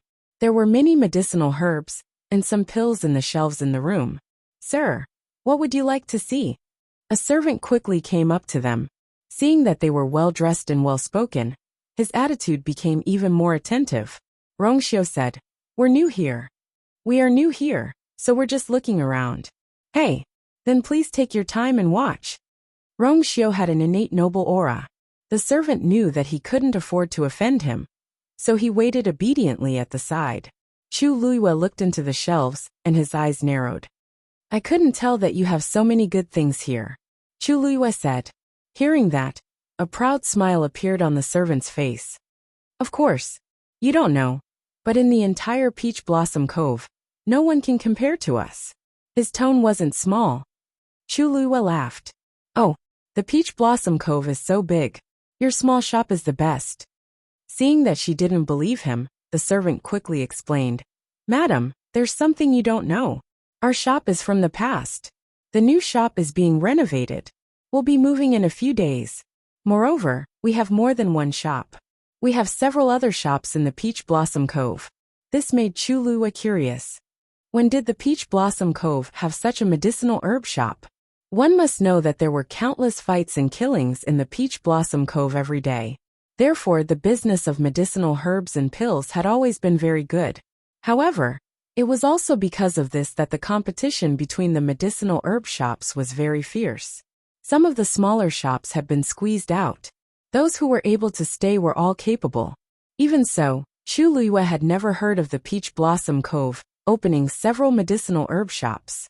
At least, when she came here in the past, there weren't any. When the servant heard her words, he smiled. Madam, you must have been here in the Peach Blossom Cove before. But you haven't been here for a long time, right? Chu Luiyue nodded. That's right. Actually, this shop of ours was only opened in the past year or so. It's normal that you don't know about it. Chu Luiyue was even more surprised. Her eyes swept across the medicinal herbs and pills on the display, and her mind was spinning. Many of the medicinal herbs placed here were heavenly treasures that were extremely difficult to find outside. As for those medicinal pills, their grades were not low either. Did you find all these on your own? The servant smiled and said, Yes. Our boss regularly delivers goods to a few shops every month, and they are all excellent items. Chu Luiyue nodded thoughtfully. Your boss is quite impressive. Digression. I took the medicine at night, but I was very sleepy. I fell asleep a few times while sitting. I guess I really can't write anymore. I'll stop here for today. Sorry everyone. I'll make up for what I owe in a few days after the update. Love you. Mobile users, please browse for a better reading experience from LoveNet. Chapter 1825. The page boy was beaming with joy. Of course. You won't be able to find any store in the entire Peach Blossom Dock that has better medicinal herbs and elixirs than ours. Chu Luiyue believed his words a little. When she came here a few years ago, she did visit some medicinal herb stores. However, none of them could be compared to this store. She wondered who the boss behind this store was to be so generous. Although the energy of heaven and earth was abundant in Peach Blossom Dock, there were no decent heavenly treasures. There was a huge market for good medicinal herbs and elixirs, but it was also difficult to obtain them. On the one hand, one needed to have a channel to obtain these items. On the other hand, one needed to have enough power to ensure that these items could be delivered safely and sold smoothly. In the past, There were many outlaws in Peach Blossom Dock, and incidents of looting and robbing happened from time to time. One had to be strong enough to gain a foothold in Peach Blossom Dock. Chu Luiyue was a little curious about this boss. Are these medicinal herbs produced in Peach Blossom Dock? Rong Xiu suddenly asked. The page boy nodded. Yes. Moreover, they are all treasures of Qingshui Cliff. They are all top-notch. Chu Luiyue was surprised. Qingshui Cliff? She knew this place, but it was just an ordinary cliff. It was not eye-catching in Peach Blossom Dock. Why did it seem to have become a place of treasures now? Seeing her puzzled expression, the page boy explained. You may not know this, but 2 years ago, the lightning tribulation in Peach Blossom Dock happened to strike Qingshui Cliff. Qingshui Cliff was split in half, and everyone discovered that there was a small space inside it. There were countless heavenly treasures growing in it. Now, Qingshui Cliff has become the most sought-after treasure in Peach Blossom Dock. At this point he chuckled. However, we went there early and gained an advantage. Now this store is finally up and running. There was a small space inside Qingshui Cliff, and there were countless heavenly treasures. Chu Luiyue and Rong Xiu looked at each other. This was really surprising. We haven't been here for a few years, so we really don't know much about this. However, why isn't there any news about such a big thing outside? Asked Chu Luiyue after some deliberation. The page boy revealed a mysterious expression. Madam, since you've been here before, how could you not know what kind of place the Peach Blossom Cove is? Even the people of the Peach Blossom Dock don't have enough of those heavenly treasures. How could they be willing to share them with outsiders? Only those who entered the Peach Blossom Cove would know about this. Chu Luiyue thought about it and agreed. The people of Peach Blossom Cove probably wanted to keep this news a secret forever, so that no outsiders would know about it. Otherwise, it would attract more people to covet and fight for it, which wouldn't do them any good. In the past, the Peach Blossom Cove did not have any treasures, so most of the aristocratic families were not willing to come here. But if word of this got out, who knew what kind of people it would attract? At this moment, EXN walked in from outside the door. They were dressed in black robes with huge hoods covering almost half of their faces. Only their exceptionally pale cheeks, bright red lips, and sinister eyes could be seen. There was a strange pattern embroidered on the left side of their chests. 2 long swords intersected, reflecting a blood moon. Their murderous intent was awe-inspiring, and there was an inexplicable strangeness to it. There were a total of 4 people, and they were all dressed in the same way. When the page boy in the shop saw the arrival of these people, a trace of fear flashed across his eyes. Then, he quickly put on a warm smile and hurried forward to welcome them. Why are you all so free today? Please forgive me for not welcoming you earlier. The man in the lead looked at him coldly. Of course, I'm here to retrieve something. The page boy revealed a troubled expression. Sir, there are still 3 days before the stipulated date. We're not ready yet.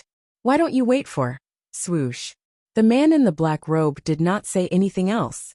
He directly drew the sword at his waist and stabbed it at the page boy's shoulder.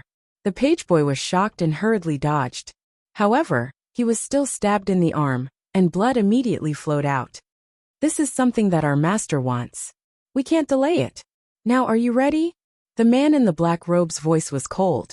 Several people behind him were also ready to take action. The page boy covered his wound tightly. His face was pale, but he still said, If you want to retrieve it now, it's okay. But we lack the spirit-melting herb. You know, this herb has always been in short supply. Not only this shop, but also other drugstores in the Peach Blossom Dock City don't have it now. The man in the black robe raised his chin. Then retrieve the rest first. As for the rest of the spirit-melting herb, let your boss send it to me in person 3 days later. The page boy's face was even paler. Yes. Then he turned around and walked to the counter. He opened the door with his other uninjured arm, took out an interspatial ring, and then handed it over respectfully. Sir, they're all here.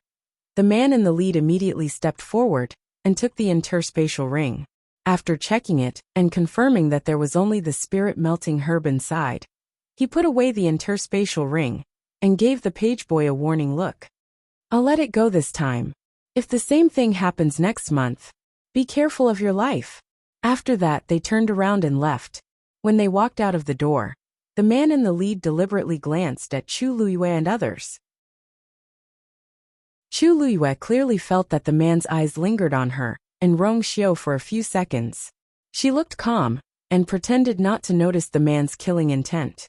Rong Xiu took half a step forward, hugged her waist, and blocked that person's view. See if there's anything you want to buy here. There was a short silence. Only then did those people finally leave. When they finally disappeared, the bloody and austere atmosphere faded a lot. The injured page boy forced a smile at them. Sir, I'm really sorry. Chu Luiyue winked at 13. 13 stepped forward to bandage the page boy's wound. The page boy was quite flattered and hurriedly said, Thank you, young master. It's just a small injury. It's not a big deal. As he spoke, he took out an elixir from the cabinet and took it. Then he took out the gauze. It was a pity that he was injured in the upper arm. He couldn't treat it with one hand. Let me help you, 13 said. Now the page boy couldn't refuse and had to thank him in a low voice. 13 was very skilled. After a while he helped the page boy treat the wound. Then he consciously returned to his position and stood there obediently. Chu Luiyue looked at him with appreciation and praised him casually. I didn't expect that 13 had studied it so well. Little Hachi flipped her hair and smiled charmingly. There's no other way. What makes a coincidence? Mobile users, please browse and read. A better reading experience comes from the Love Network. Chapter 1826. 13 had been trained by his big brother every day and had suffered countless injuries. In addition, if the others were injured and couldn't deal with it themselves, they would go to 13. As time passed, the proficiency level naturally appeared. Chu Luiyue. However, 13 was still very happy to be praised, and his eyes shone brightly. Thank you. The servant walked over and bowed solemnly. Chu Luiyue shook his head. He remembered that the servant's actions were very familiar, and he even placed medicine and gauze on the counter. This wasn't the first time such a situation had happened. Who are those people? How can they be so domineering? Hearing this, the servant immediately revealed a nervous expression. He looked around and made sure that no one else heard it before he let out a sigh of relief and said bitterly, Madam, please don't say such things in the Peach Blossom Cove in the future. What words? Can't say that those people are domineering? Chu Luiyue laughed instead. It seemed that they were really domineering, and they couldn't even listen to others calling them domineering. If the people from the Moonsword sect heard it, the consequences would be unimaginable. Inkesword sect? Chu Luiyue raised his eyebrows. Why haven't I heard of it before? The servant sighed deeply. It's a long story. Actually, the Black Sword sect had only arrived a year ago.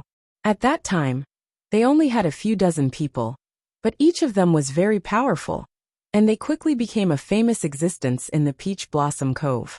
After that, they decided to settle down here, and they kept recruiting more people to join them. In just a short year, they became the most important existence in the Peach Blossom Cove. You've all seen how they do things just now. Our shop has to deliver some top-grade medicinal herbs and pills to them on time every month.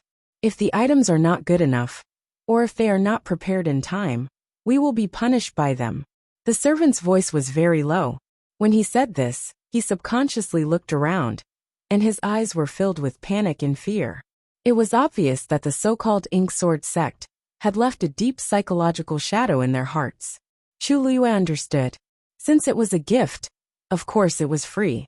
Although Chu Luiyue did not know what kind of treasures were in the interspatial ring, given the standard of the shop, it must be some top treasures of heaven and earth. Lingxiao College's Medicine Wind Valley could only produce a small amount of spirit melting grass in a year. However, these people wanted it every month. If they didn't prepare it in time, their boss would have to personally deliver it to them. This is really... Who is in charge of the Black Sword sect? Rong Xiu suddenly asked.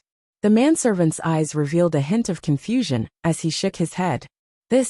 We don't know either. Normally, we would only see these lords, but as for their master, we have never seen him before. Furthermore, we do not know his identity. He has never stepped out of the Black Sword sect. It was not certain whether it was inside or not. At this point, the servant realized that he had misspoken and covered his mouth nervously, as if he was afraid that the people from the Black Sword sect would suddenly return. Chu Luiyue tilted his head and looked at Rongxiao. He smiled thoughtfully. I didn't expect that the Peach Blossom Dock would change so much in just a few years. The Black Sword sect was not simple. For many years, countless aristocratic families and clans had tried to take root here, but they all failed. However, this Black Sword sect, which had appeared out of nowhere, had actually become the local tyrant in the short span of a year or so. In this case, the entire Peach Blossom Dock is now theirs, isn't it? The manservant hesitated. That's not entirely true. After all, many people in the Peach Blossom Dock did not like the Black Sword sect's behavior. It was just that their resistance was a little weak. Chu Luiyue nodded knowingly. It was not that easy for the Black Sword sect to take over the Peach Blossom Dock. However, they had done what many aristocratic families and clans had failed to do. If they were given more time, no one could say for sure what the result would be. The manservant thought for a while and said, Esteemed guests. Esteemed guests, I don't know why you've come to the Peach Blossom Cove, but if you don't have any urgent matters, please leave quickly. I saw that the people from the Black Sword sect seem to be hostile towards you. It is really dangerous here. If they did not meet the people from the Black Sword sect, it would be fine. Or if they were very ordinary and would not attract their attention, so it would be safer. However, those people were not blind. They could tell that they had a strong background. The people from the Black Sword sect would definitely find trouble with them. Chu Luiyue smiled. She knew that the manservant had good intentions. However, they had just arrived. How could they just leave like this? Mistress. A voice brimming with excitement suddenly came from behind. Chu Luiyue raised her eyebrows. Her lips were already curled into a smile.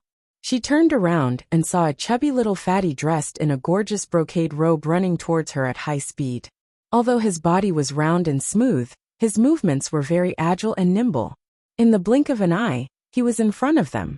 Chu Luiyue could not help but smile. Sanson, I haven't seen you for a long time. How come you have become chubbier? When the chubby little boy heard this, he immediately rushed over excitedly. Mistress, you are finally here. Sanson has missed you so much. Rongxiao glanced at him.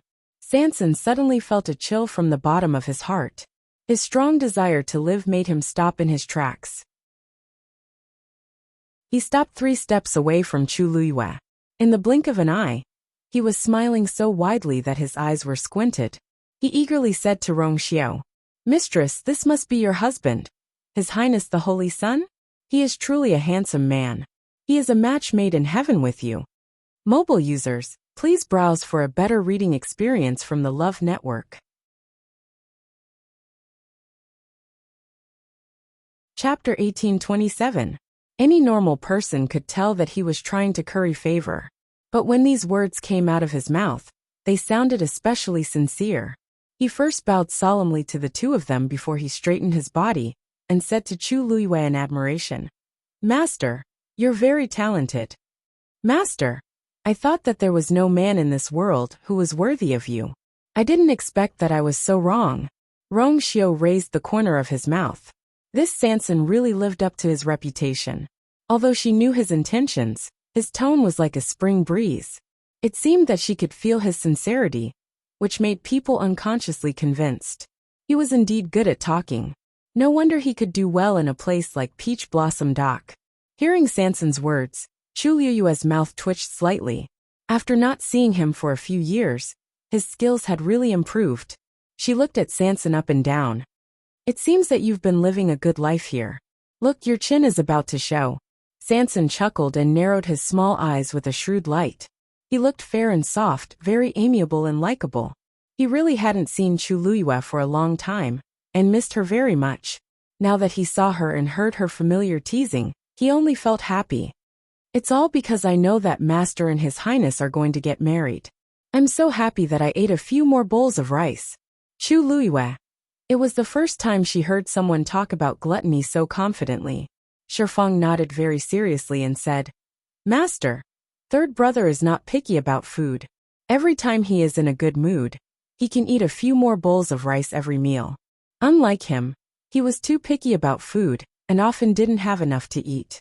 Sanson's eyelids twitched. He had always been coarse and thick-skinned. He basically didn't take what others said to heart. But every time he opened his mouth, he would be ruthlessly stabbed. Shifeng must be one of them. He looked at Shifeng with a faint gaze. Shifeng, there are many times when you don't have to speak. It was better to pretend to be mute than to say the wrong thing. Shifeng shrank his neck and felt that it was dangerous, so he obediently responded. Oh, boss. The servant at the side was already stunned and called out to Sanson in a daze. You. His eyes moved back and forth between Chu Luiyue and Sanson. His own boss actually called this lady Master. Chu Luiyue and the others also realized that something was wrong. Her eyes widened slightly.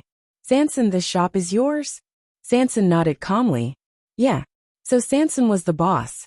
Chu Luiyue came back to his senses and didn't know whether to laugh or cry. She really didn't expect. Xiao Zhao, why aren't you greeting master? Chu Luiyue was his master, and he was the boss of these people. Naturally, Chu Luiyue was also the master of these people. The manservant hadn't recovered from the shock just now. Hearing this, he hurriedly responded. Oh, yes. Greetings, master. As he spoke, he even wanted to kneel down and salute Chu Luiyue. Chu Luiyue raised his hand. You're injured. No need to be so polite. Only then did Sanson notice that Xiao Zhao's arm was wrapped in gauze, and a large patch of red had been wet on it. His face became serious. The people of Black Sword Sect are here again? The manservant nodded with a bitter face. Now in the Peach Blossom Dock, there was only one family who would dare to act so brazenly against them. They also said that you should come to them in person 3 days with the spirit melting grass. Sanson's face twitched. Chu Luiyue frowned and laughed angrily. So you're saying, just now, those people snatched my things right in front of me? Digression. In a cold and dead body, 6 o'clock in the evening. Mobile users, please browse and read. A better reading experience comes from the Love Network. Chapter 1828. Sensing his master's murderous intent, Sanson trembled all over. Having served his master for so long, he knew that what she hated the most was other people snatching her things away. Now it was happening right in front of her. Ahem, master, don't be so anxious. Calm down. I'll explain it to you in detail later. Sanson chuckled as he spoke. You've come all the way here. I'm sorry for not coming out to meet you. This place is too shabby. Why don't you and His Highness take a rest at my place? He had prepared the place long ago. After all his earnings were for his master. He just didn't expect that they would come so quickly. Chu Luiyue nodded. The situation at Peach Blossom Dock was more complicated than expected. They had to calm down and understand the situation before making a decision. Let's go to your place. After taking a few steps, she glanced at the servant beside her. He's injured. Let him rest at home for a few days. Sanson hurriedly said. Okay. He waved at the servant. Xiao Zhao. It's your fortune that master asked for it personally. You can go back and rest for the next few days. You'll be paid as usual. The servant was overjoyed and quickly thanked master. Sanson was nervous and happy at the same time. He led the way while rubbing his hands and asked expectantly. Master, you and His Highness have only been married for half a month. Why are you here so soon? Is it? He originally wanted to ask if his master also missed him in his heart. However, before he could finish his sentence, he saw Rong Xiu's cold smile from the corner of his eyes. Sanson swallowed her saliva with difficulty and tactfully swallowed the rest of her words. Ahem. Master, His Highness, this way please. After the group of people left, the servant stood at the door and looked at them for a long time. Regarding that master, the boss had mentioned it many times. He didn't expect that she was such a young lady. However, judging from her elegance and temperament, she was indeed not an ordinary person. The boss's master was indeed extraordinary. Thinking back to the scene of the people from the Black Sword Sect coming here to ask for something, the servant felt a little uneasy. This master doesn't seem to be easy to deal with. I wonder if I'll end up in trouble with the Black Sword Sect this time? Chu Luyue and the others walked towards the city. Sanson followed beside him and kept nagging. Most of them were his experiences over the past few years, as well as some trivial matters that had happened recently. Chu Luyue was already used to this, so he listened quietly. Yes, Sanson not only likes to write letters, but also likes to talk. However, Sanson knew when to say what to say and what not to say. Just like now, he knew that this was the first time that Chu Luyue and Rong Xiao had returned to Peach Blossom Dock after a few years. Therefore, he told Chu Luyue about the changes in Peach Blossom Dock. Suddenly, he heard that he was just chatting, but in fact the rules were clear, and the main points were very clear. Chu Luyue listened and nodded from time to time. Previously, when they were in the shop, the servant also said a lot, but it was all intermittent. Now that they heard Sanson's explanation, they finally connected the series of events together. The few of them stood in front of the door and looked forward. The stone lion at the door was made of pure gold, and the steps were covered with a red velvet carpet. The servants in the mansion seemed to have gathered around and respectfully lined up on both sides.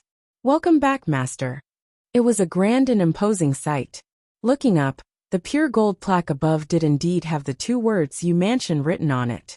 Chu Luyue looked at this dazzling and ostentatious mansion, and the corner of his mouth twitched again. Why is Sanson always able to exaggerate beyond my imagination? How is it? Master, do you like it? Sanson smiled until his eyes narrowed into slits. Time is of the essence, and I didn't have time to rehearse. Please forgive me. Chu Luyue. For a moment, she really had the urge to run away. Seeing Chu Luyue's reaction, Sanson was a little unsure.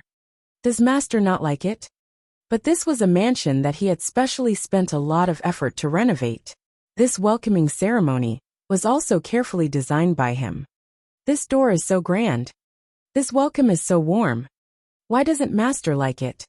Sanson's eyes turned, and he moved closer to Rong Xiao. Your Highness, what do you think? She silently glanced at Rong Xiao. Where did this inexplicable feeling of embarrassment come from? His Highness the Holy Sun was as gentle as jade. Dressed in white, he looked like a banished immortal. Hearing this, he gently nodded, and his jade-like chin drew a perfect arc. Not bad. It seems that you're really concerned about your master. Sanson immediately beamed with joy. Your Highness is really amazing. It's good that you two like it. It's good that you like it. Chu Luyue. Rong Xiao looked sideways at her, and his thin lips curled into a smile that almost rippled to the corners of his eyes. It seems that 13th Yu treats you extremely well. Chu Luyue. Let's go in and take a look. As Rong Xiao spoke, he had already pulled her hand and walked inside. Sanson followed him happily. Little Hachi glared fiercely at the two pure gold lions. Big brother, can I not go in? This place is so ugly. So ugly. Sun Yi's expression was indifferent. He straightened his clothes and followed directly. Sure. Sanson has a few other courtyards. You can go and take a look. Anyway, they were all of this standard. When little Hachi thought about how her eyes still had to be tortured a few more times, she suddenly felt that life was hopeless. If I really sleep in a place like this, my dress will be dull. As she spoke, she turned to leave. Stay at the inn, stay at the inn. Unexpectedly, as soon as she turned around, she saw a sturdy and muscular figure. She was caught off guard and directly bumped into him. Hey!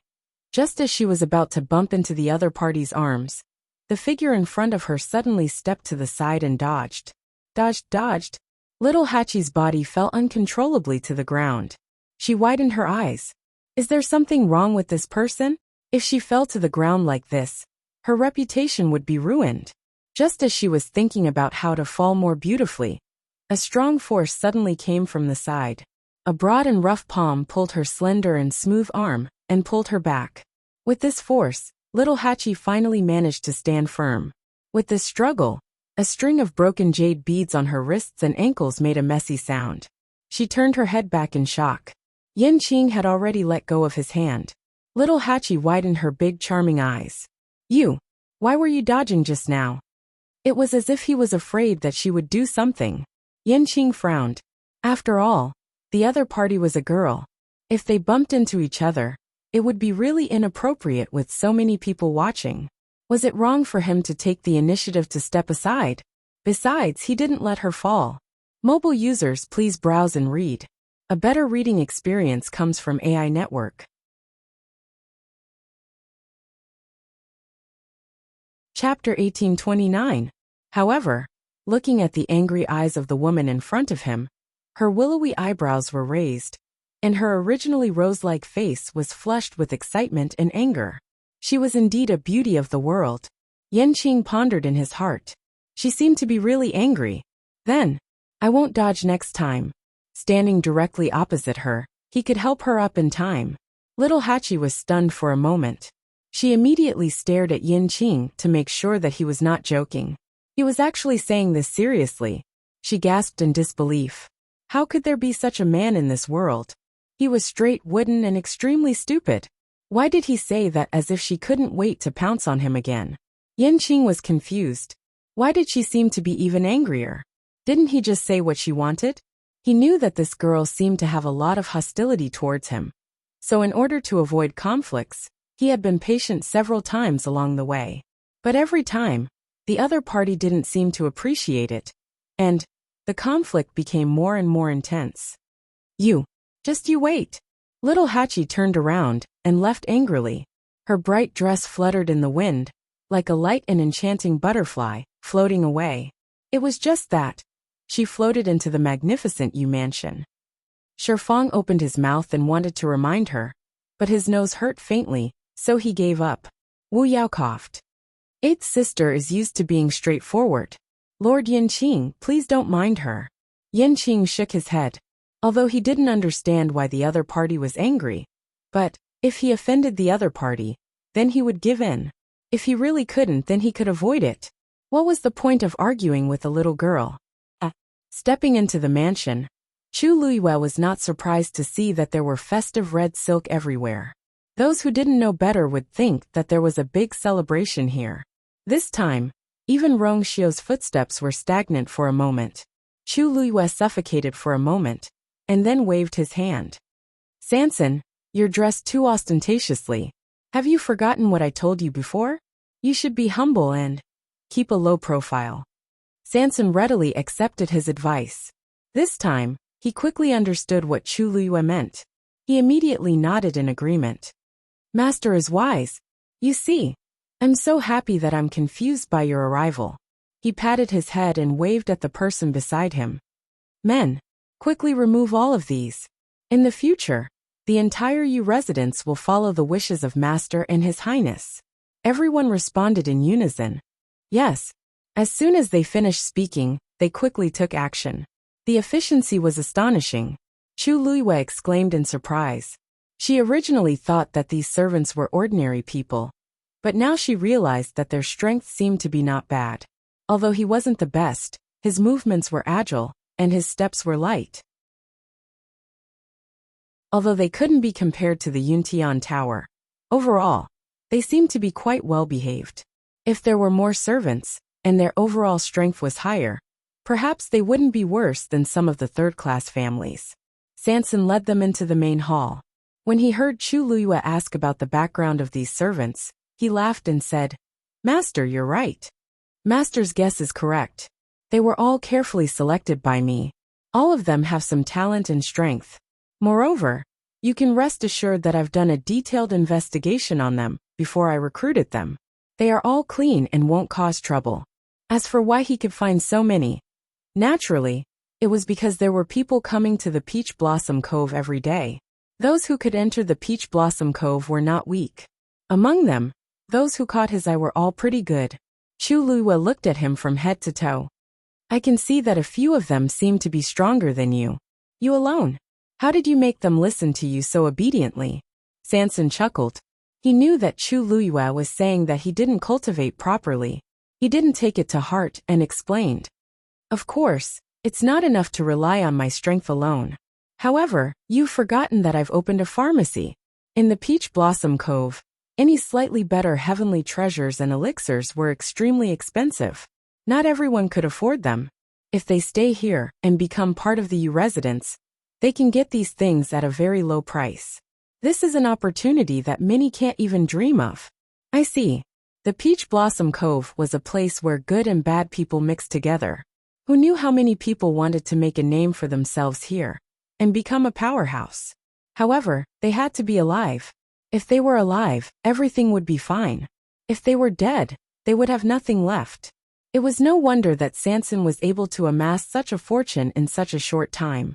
Wasn't this business in the Peach Blossom Cove a huge profit? Then what about the Black Sword sect?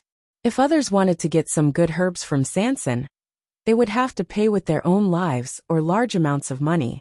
However, the people from the Black Sword sect demanded that they deliver a certain amount of herbs to them every month. If they delivered the herbs in advance and didn't prepare them properly, they would draw their swords and injure them. To be so arrogant to such an extent, it was simply inconceivable. Sanson's face turned bitter at the mention of this. He glanced at Sun-Yi and said with a frown, "Actually, I've mentioned this to Big Brother before. My pharmacy was doing well, but ever since the Black Sword sect appeared, they demanded that I give them offerings. I wasn't willing to do it at first, but those people..." A hint of fear flashed through his eyes. "Those people are quite capable and not easy to deal with." Helpless, I could only agree. Chulua leaned back in his chair and fell into deep thought. Sanson valued money very much. It was already very difficult to get a single cent from him, let alone take away so many expensive herbs. It was basically a blatant bloodletting. Even under such circumstances, Sanson still tolerated it. It could be seen how domineering the other party was. If he hadn't been forced, she believed that Sanson wouldn't have agreed to do it. Rongxiu raised his eyebrows and asked casually, "Since they are so interested in your pharmacy, why didn't they just take it? Why did they have to go through you? Wouldn't that be too troublesome?" "Digression. I'm running a fever.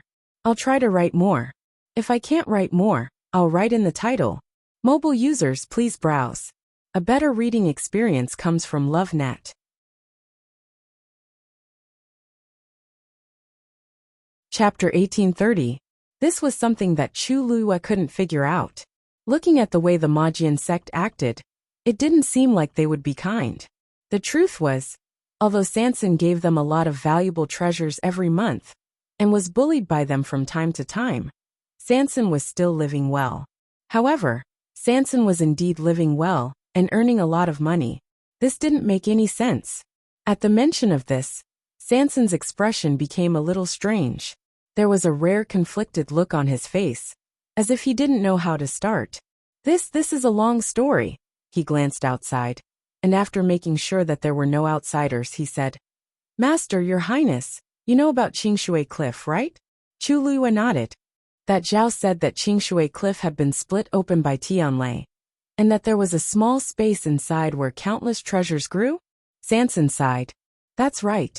It's all because of Qingshui Cliff. When I first came here, I had been thinking about starting a small business, but I couldn't think of anything. Then one day, I was in a bad mood and wanted to go to Qingshui Cliff to relax. In the end, I ran into Tianlei. Fortunately, I reacted quickly and ran away in time, so Tianlei didn't hit me. However, Tianlei was tyrannical, and it stirred up the energy of heaven and earth around it. I couldn't get out at all, so I could only find a slightly safer place to hide. Tianlei exploded for most of the night, and it finally stopped when it was almost dawn. Originally, I wanted to leave as soon as possible after escaping with great difficulty. However, I inadvertently glanced and found that Qingshui Cliff had been split in half by Tianlei. There was a lake in the middle for some reason, and it was full of water. I was curious, and thought that since Tianlei had passed, there shouldn't be any danger, so I went over. Sanson rubbed his face as he said this. Sigh. Who knew that there really was another world in that place? I thought it was a lake, but it was actually a unique space where countless treasures were gathered. This was a windfall from the sky.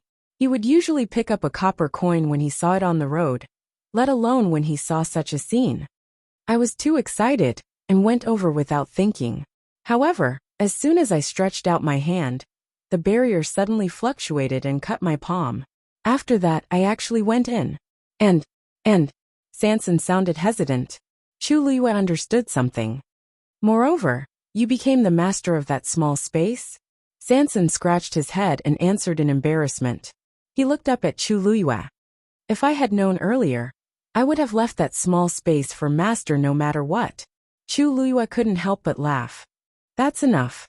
This is your fortuitous encounter, and it should belong to you. What are you still hesitating for? How could she not know what kind of person Sanson was? He was probably overjoyed to have obtained such a small space by chance. Now that he said this, it was nothing more than a show of loyalty. Chu Liyue knew his thoughts and methods like the back of his hand. He didn't even need to guess. Sanson laughed and rubbed his hands. Hee. Master knows me best. He did want to leave this thing for master. But things like fortuitous encounters were hard to predict. Master, don't worry.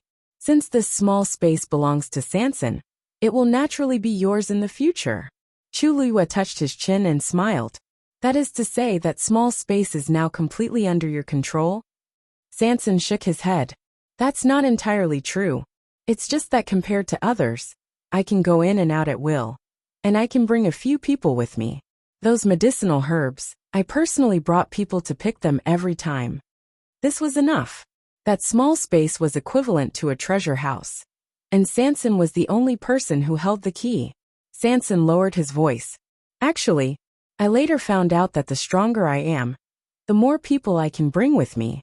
His strength was limited now, and he could only bring a few people with him. But if his strength increased in the future, he might be able to bring hundreds of people with him. But the people of Majin sect don't know this.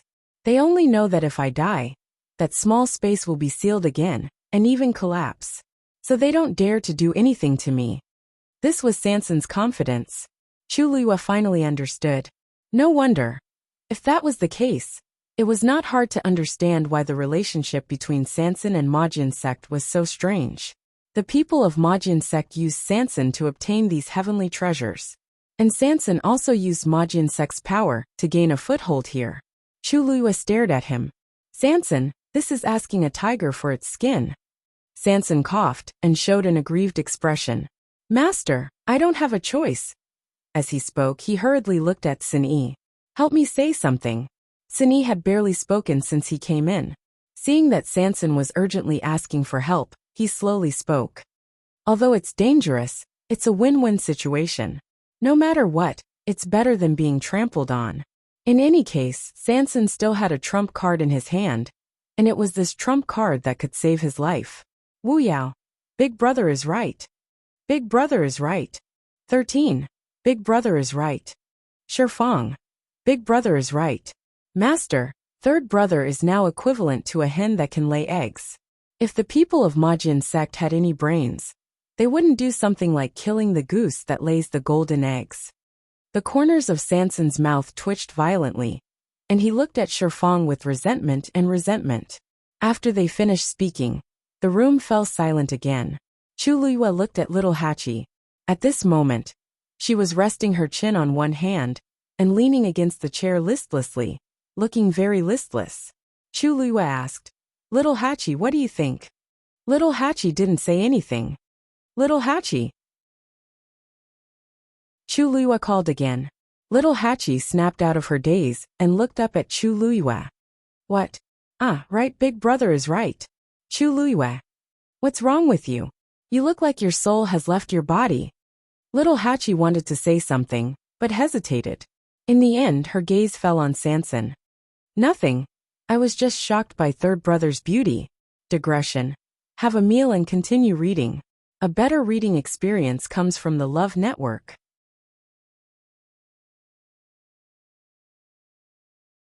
Chapter 1831.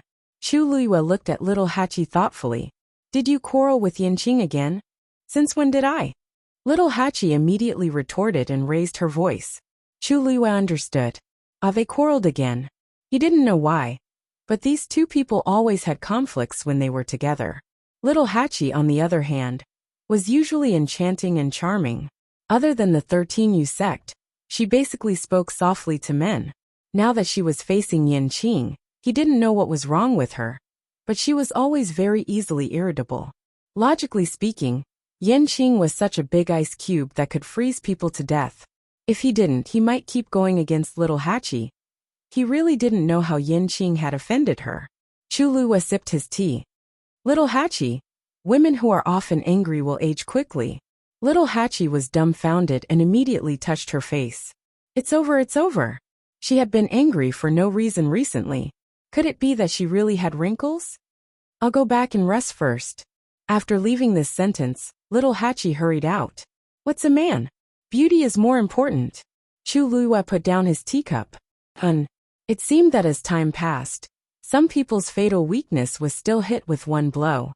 How much do you know about the Ink Sword sect? Rongxiu looked at Sansan.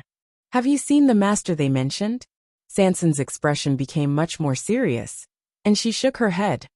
The Ink Sword sect has a mansion here, but it's extremely strictly guarded. Even I have to go through many checks every time I go there. Moreover, their master is very mysterious. I haven't seen him even once after so long. Every time I meet up with him, it's the same middle-aged man, Mo Yin. Mo Yin is the vice-sect leader of the Ink Sword sect. He has a very high position in the Ink Sword sect, and is basically in charge of all the affairs of the Ink Sword sect. Mo Yin. Rongxiu narrowed his eyes as a dark light flashed across his eyes. Did you think of something? Chulua asked. Rongxiu paused and shook his head. It's just a guess, but nothing is certain yet. It wouldn't be too late to wait until he understood more about it. Chulua knew that he had never fought a battle that he had no confidence in. He would never make rash decisions about things that he still had doubts about. So he didn't continue to ask. What she wanted to know the most was why the Black Sword sect had spent so much effort on the Peach Blossom Cove. Take this place for himself? But even if there was a Qingshui cliff here, it wasn't theirs. What could they gain by wasting time here? Just for those medicinal herbs and pills? Not to that extent. For the abundant heaven and earth energy here? It wasn't worth it. In order to absorb more cultivators and expand his strength? Thinking of this, Chulua asked again. After the people from Black Sword sect came, did the number of people in the sect increase by a lot? Sansan thought for a moment and said, to be honest, not by a lot. Anyone who wants to enter the Black Sword sect has to go through a month of examination. Only those who passed the test would be able to stay. Those who failed would be eliminated. From what I know, the elimination rate is very shocking. But even so, there are still people who want to go. This was to be expected. After all, the Black Sword sect was the strongest faction in the Peach Blossom Cove. If one could become a member of the Black Sword sect, their safety would be guaranteed, and they would be able to stay in the Peach Blossom Cove. Those who came from outside the Divine Ruins world desperately wanted to enter the Black Sword sect. Those desperados who had come here for various reasons naturally wanted to seize this opportunity. Actually, not everyone wants to go to the Black Sword sect. Many of them even have grudges with them. But until now, there hasn't been a single faction that can go against the Black Sword sect. Sansan explained. This was also why he was still in contact with the Black Sword sect. It was because life was forcing him. Chulua fell into deep thought. After hearing Sansan's explanation, she had a rough understanding of the current situation in the Peach Blossom Cove, including the Black Sword sect. But the more she knew, the more she found this matter to be tricky. She originally wanted to come here to take a look at Sansan's situation and prepare to establish her own faction. But now, because of the small space at Qingshui Cliff, Sansan was being watched by the people of the Black Sword sect. Cindy looked at Sansan calmly. Sansan, didn't you say that you've already chosen a few places for Master to choose? Oh, right. I almost forgot about that. Xin Yi's words reminded Sansan. He quickly took out a few pieces of paper and handed them over. Master, the places listed here are the places I mentioned earlier. I've already written down their strengths and weaknesses. If there's anything you're not clear about, feel free to ask me. Chulua took the papers and looked through them carefully. These places were mostly places in the Divine Ruins world that were rich in heaven and earth energy. Some were ownerless and some were. The ownerless places were more dangerous, and the ownerless places required more money to buy them from the aristocratic families. In short, each place had its own strengths and weaknesses. After Chu Liyue finished looking through them, he handed them over to Rong Xiao. Take a look. Rong Xiao looked through them quickly and finished looking through them in a short while. He looked up at Chu Liyue and smiled. Which one do you like? A moment of hesitation flashed across Chu Liyue's face. Rong Xiao's smile deepened. With a turn of his wrist, he returned the papers to Sanson. Sanson hurriedly caught it, and his eyes swept over the two of them. Master, Your Highness, which one do you like the most? There was a moment of silence. Rong Xiao knocked on the table with his hand and smiled faintly. She doesn't like any of these. Sanson was shocked. She doesn't like any of them? These were all carefully selected by him. Why didn't the master like any of them? Chu Liyue deliberated over her words. Sanson, in fact, it's not that you didn't choose a good place, but these are not suitable. If it's just a place to live, there's no problem. But if you want to use it for other things, it's not enough. She had her own plan. These places were obviously not enough to meet her requirements. But with my current financial resources, I can only choose these. Sanson was embarrassed. Of course, he knew that these were not the best. But he really had no choice. Chu Liyue smiled and comforted him. Don't worry, I don't mean to blame you. After all, this is a big deal. You have to think carefully. You can't rush it. Maybe there will be better ones later. Sanson had to nod. By the way, 3 days later, you will go to deliver the spirit melting grass in person. What are you going to do? Sanson looked even more embarrassed. The output of the spirit melting grass is very small. 3 days later, I'm afraid I can only give them half of what they need. Mobile users, please browse and read. A better reading experience comes from the Love Network.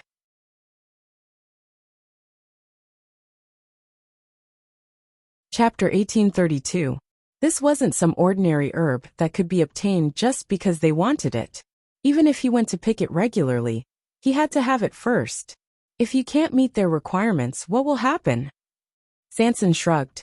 If I can't meet their requirements, then so be it. At most, they'll give me some punishment, but it won't be too excessive. After all, they still had to rely on him to bring people into Qingshui Cliff to retrieve those treasures. Chu Liyue thought for a moment. I have some here.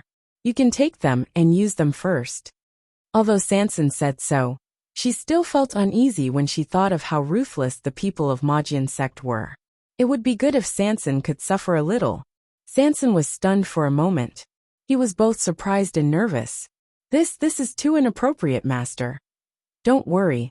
I'm just lending these to you. Put them on the account first. You can return them when you have them in the future. Chu Liyue smiled and comforted him. In any case, Sanson had that small space now. What kind of herb couldn't he want? As long as he waited, he would be able to return the loan with interest. Sanson's expression fell. Oh. He knew that he would never be able to take advantage of his master. Chu Liyue stood up. All right, let's stop here for today. Everyone has been busy for a while. Let's go back and rest first. If there's anything, we'll talk about it later. The Yu residence occupied a large area. After removing those fancy things, it instantly became much more elegant. There were pavilions, terraces, and richly ornamented rafters. It had a rather noble aura. According to Sanson, he had specially bought this place before. When he bought it, this residence was still rather well preserved. So he didn't make any big changes. He wanted to wait for Chu Liyue to come over and renovate it according to her preferences. However, Chu Liyue couldn't be bothered to spend the effort. He said it's pretty good, and decided to continue living like this. Sanson felt rather sad when he heard this. Our master used to be so noble. Everything he ate and wore was the best. Now he's not even picky about these things. Cindy glanced at him indifferently. Master, you've experienced life and death, so you've already seen through these things. It might not be a bad thing. However, if I had known earlier that you had chosen those places, I wouldn't have urged my master to come here. In other words, he also despised it. Sanson was immediately embarrassed and thought about it. Big brother, don't worry. I'll work hard to earn money in the future. Let's strive to let master buy whatever she wants. Cindy nodded and then left swiftly. It was fine as long as he had this awareness. According to Sanson's ability, it might not be impossible. Just like that, the group of people stayed in the U residence. Their arrival did not cause any commotion in the Peach Blossom Cove. Those who knew that Chu Luyue was San's master, other than the people in the U residence and the few medicine shops, there was practically no one else. In addition, most of the people in the Peach Blossom Cove were busy with their own matters and rarely paid attention to others. Naturally, they did not care about this matter. This was also good. Chu Luyue and the others were happy to have peace and quiet. The night was cold as water. There were no stars and no moon. A lantern swayed gently in the wind. It was so quiet that one could hear a pin drop. Chu Luyue stood by the window and seemed to be able to smell the faint fragrance of peach blossoms in the air. For a moment, she almost thought that it was still a few years ago. It was as if nothing had changed. Rongxiu walked behind her and hugged her waist, gently resting his chin on her shoulder. They were silent, but there was a tacit understanding. Chu Luyue suddenly laughed. Rongxiu, don't you think it's amazing? When we first met in the Peach Blossom Cove, I really did not expect that one day we would be together and become husband and wife. Moreover, we will return here again. The scenery here did not change, as if it was the same as before. However, many places had indeed changed. Rongxiu's thin lips curved slightly. No. From then on, I had already decided on you. From the first time, from the first sight. These were enough for him to chase after her for a lifetime. No matter how high the mountains were, or how wide the sea was, no matter the sky or the underworld. Chu Luyue felt as if something had gushed out from her heart, making her feel warm all over. She did not know how many lifetimes of luck she had to accumulate to meet someone whose soul was compatible with hers. Yet he still doted on her like a pearl. Compared to him, the torture and suffering she had experienced in the past seemed to have become much lighter. Peach Blossom Cove has changed a lot in the past few years, Chu Luyue murmured. I didn't expect that an ordinary Qingshui cliff would hide such a secret. Sanson is really lucky. Peach Blossom Cove was surrounded by mountains and countless peaks. Only Qingshui Cliff was hit by Tianlei, and Sanson happened to catch up. Rongxiu's voice was lazy and low. He smiled faintly. If we go to those mountains to take a look now, we might encounter some opportunities. Who knows? Chu Luyue laughed. How can it be that easy? After so many years, didn't Qingshui Cliff only appear in Peach Blossom Cove? Although she also wanted to have such an opportunity, this kind of thing was not easy to come by. Rongxiu hugged her slender waist, and it was so soft that it was unbelievably soft. He said slowly, but it is not a coincidence that Qingshui Cliff appeared. Chu Luyue paused and immediately turned to look at Rongxiu. The two of them were very close to each other. With this movement, her soft lips gently brushed across his cheek. It was as if a spark had ignited. Rongxiu's breathing changed slightly, but he still restrained himself and only kissed her gently on the lips. She was exhausted from the long journey. She really could not stand the torture. Chu Luyue blushed slightly, but she quickly withdrew her thoughts. She pulled back a little and put some distance between the two of them. In this way, she could clearly see Rongxiu's eyes. Those phoenix eyes were clear and deep, as if they could contain everything, but also as if they could only contain her. Do you mean that the Peach Blossom Dock has more treasures than just this one? Rongxiu raised his eyebrows and asked. What do you think? Chu Luyue fell into deep thought. Rongxiu's words made sense. Since such an opportunity had appeared at the bottom of Qingshui Cliff, it didn't mean that there weren't any other places. These mountain ranges were connected to each other. Perhaps there were other possibilities.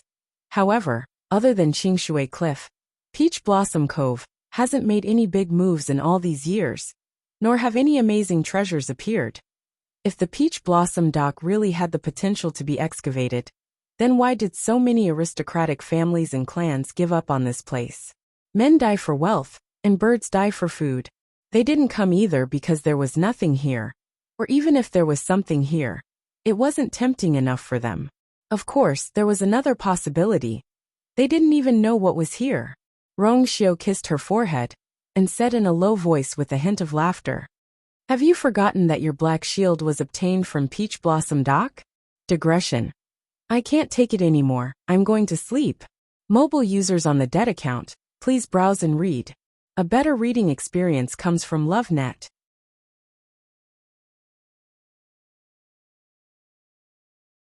Chapter 1833.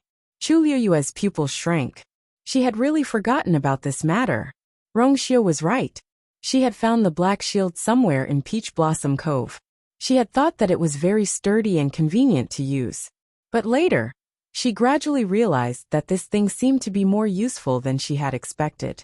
No, it was more than that. Until now, Chu Liyue had no idea what the limit of the black shield was. She had been through a lot of trouble, many of which had been life-threatening. But as long as she used the black shield, she had never failed. She had been injured mainly because her body was too weak. Even if the black shield had reduced most of the force, some of it would still reach her. But that did not mean that the black shield was not good, because from the beginning to the end, it had never been truly shattered.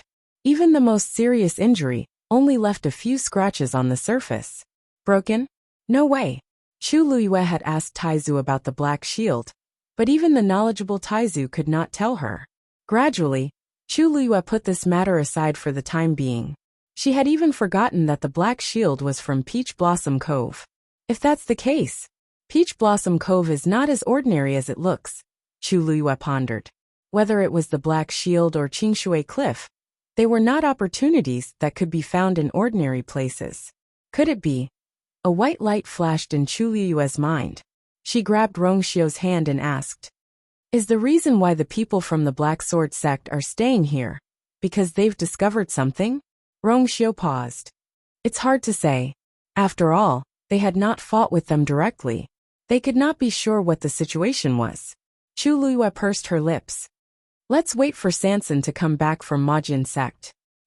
3 days passed in the blink of an eye.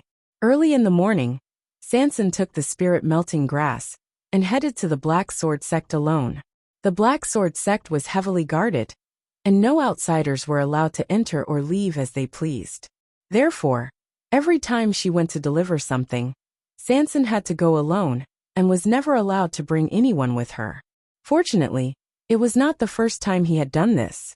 In addition, Chu Liyue had helped him to replenish the spirit melting grass, so everyone was not too worried.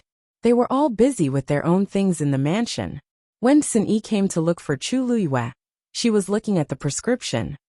"Master, I plan to bring 13 out for a trip." Chu Liyue looked up from his book. "Today? Is something the matter?" A faint smile appeared on Sun Yi's face. "No, 13 is preparing to break through. I was afraid that the courtyard would be damaged, so I wanted to take him out and find a spacious place." Chu Liyue suddenly understood. Little 13 was about to break through to the 7th rank. According to his talent, the soul-gazing tribulation of this stage would most likely cause quite a commotion. Although the courtyard was large, it could not withstand the bombardment of Tianlei. Chu Liyue pondered for a moment. "I'll go with you." She also wanted to see how much 13's talent and strength had improved. Sun Yi did not seem surprised by her decision, and nodded lightly. Yes. The thing that Peach Blossom Cove did not lack the most was mountains. Chu Liyue and Sun Yi brought 13 to a remote and quiet mountain. Rongxiu and Yin Qing seemed to be discussing something, so they did not follow. Chu Liyue looked around. She had not been here much. Although she and Rongxiu had wandered around Peach Blossom Cove for a long time, Peach Blossom Cove was too big, and they could not go to every place. Therefore, this time, her feelings were very different. "Master, big brother, I'll go now." Chu Liyue smiled and nodded. "Don't be nervous. We're all here." Her calm and gentle eyes made 13 feel much more at ease. His lips curled into a smile as he turned around and headed to the mountain peak. Chu Liyue and Sun Yi floated in the air and stayed around the mountain. 13 landed lightly on the top of the mountain. The young man who was smoking was tall and slender, looking slightly frail. The mountain wind blew, lifting the corners of his clothes. He took a deep breath and sat down cross-legged. He closed his eyes and focused, beginning to absorb the energy of heaven and earth around him. Soon, the rich energy began to surge toward him. Dark clouds gathered in the sky. Faint sounds of wind and thunder could be heard. Chu Liyue looked over. Behind the layers of clouds, silver heavenly lightning started to appear indistinctly. 13 also had a Tianjing Yuan meridian. She wondered how many Tianlei he could summon this time. The number of heavenly thunders attracted during the divine tribulation was, to a large extent, an indication of the level of strength a cultivator could reach in the future. Therefore, all cultivators paid special attention to this stage. They didn't have to wait for long. Boom! A bolt of heavenly lightning struck down. The energy around the mountain surged. Chu Luiyue waved her hand and set up a barrier in front of her, silently blocking the violent energy outside. The power of Tianlei was no longer a threat to her. 13's figure was shrouded by the dazzling white light, almost unable to be seen clearly. However, Chu Luiyue wasn't worried. Sini, with 13's talent, how many Tianlei do you think he can summon? Sini could be considered half a master to 13. He should be the most knowledgeable about this. Sini pondered for a moment. Probably. Boom!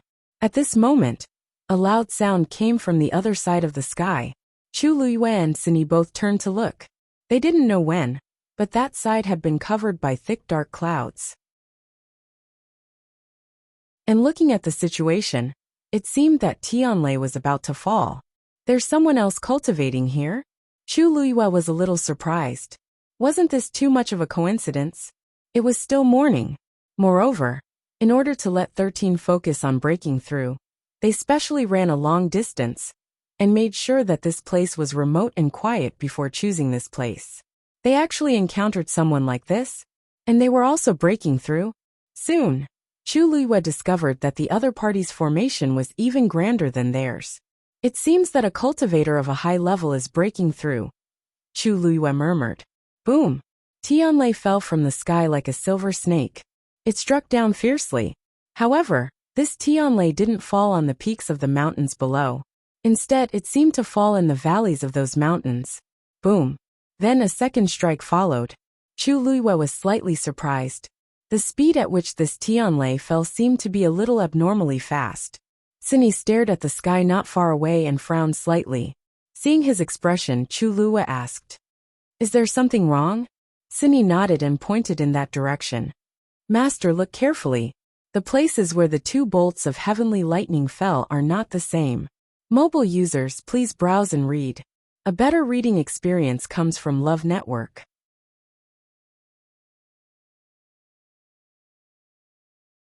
Chapter 1834. Hearing his words, Chu Luiyue looked over again. This time, she found something fishy. You're right. Although the two Tianlei are both falling toward the canyon in the middle of the mountains, their exact locations are indeed different. Because they were not far away, and the two of them had amazing eyesight, they could see very clearly. At first glance, they would not notice anything wrong, but if they looked carefully, they could easily see the problem. However, the distance between the two Tianlei doesn't seem to be far. Chu Luiyue frowned. It's as if boom! Before she could finish her sentence, the third bolt of lightning struck immediately after. Chu Luiyue pondered for a moment and laughed. How interesting! These three Tianlei seemed to be striking the same place, but the locations where they landed were different. If a normal cultivator was breaking through, or a refiner was triggering the Tianlei to refine a divine artifact, these Tianlei should have landed in the same place. How could they be so scattered? It was really strange. Don't worry about that side for now. Chu Luiyue retracted her gaze and looked at 13 again. At this moment, he had already survived the first Tianlei. The second Tianlei was surging in the clouds. Looking at his situation, he should be doing well. No matter what the situation was over there, she would not allow 13 to be disturbed. The distance between the two sides was really close. They were both triggering the Tianlei. Chu Luiyue only hoped that the people over there could do their own things peacefully. Soon, the second Tianlei of the Ascension Tribulation, that belonged to 13 fell with a bang. This time, the power contained in the Tianlei was clearly much stronger than the first one. The edge of the mountain had already been charred black. Fortunately, 13's condition had always been good, and he was as steady as a rock. Chu Luiyue felt a little more at ease.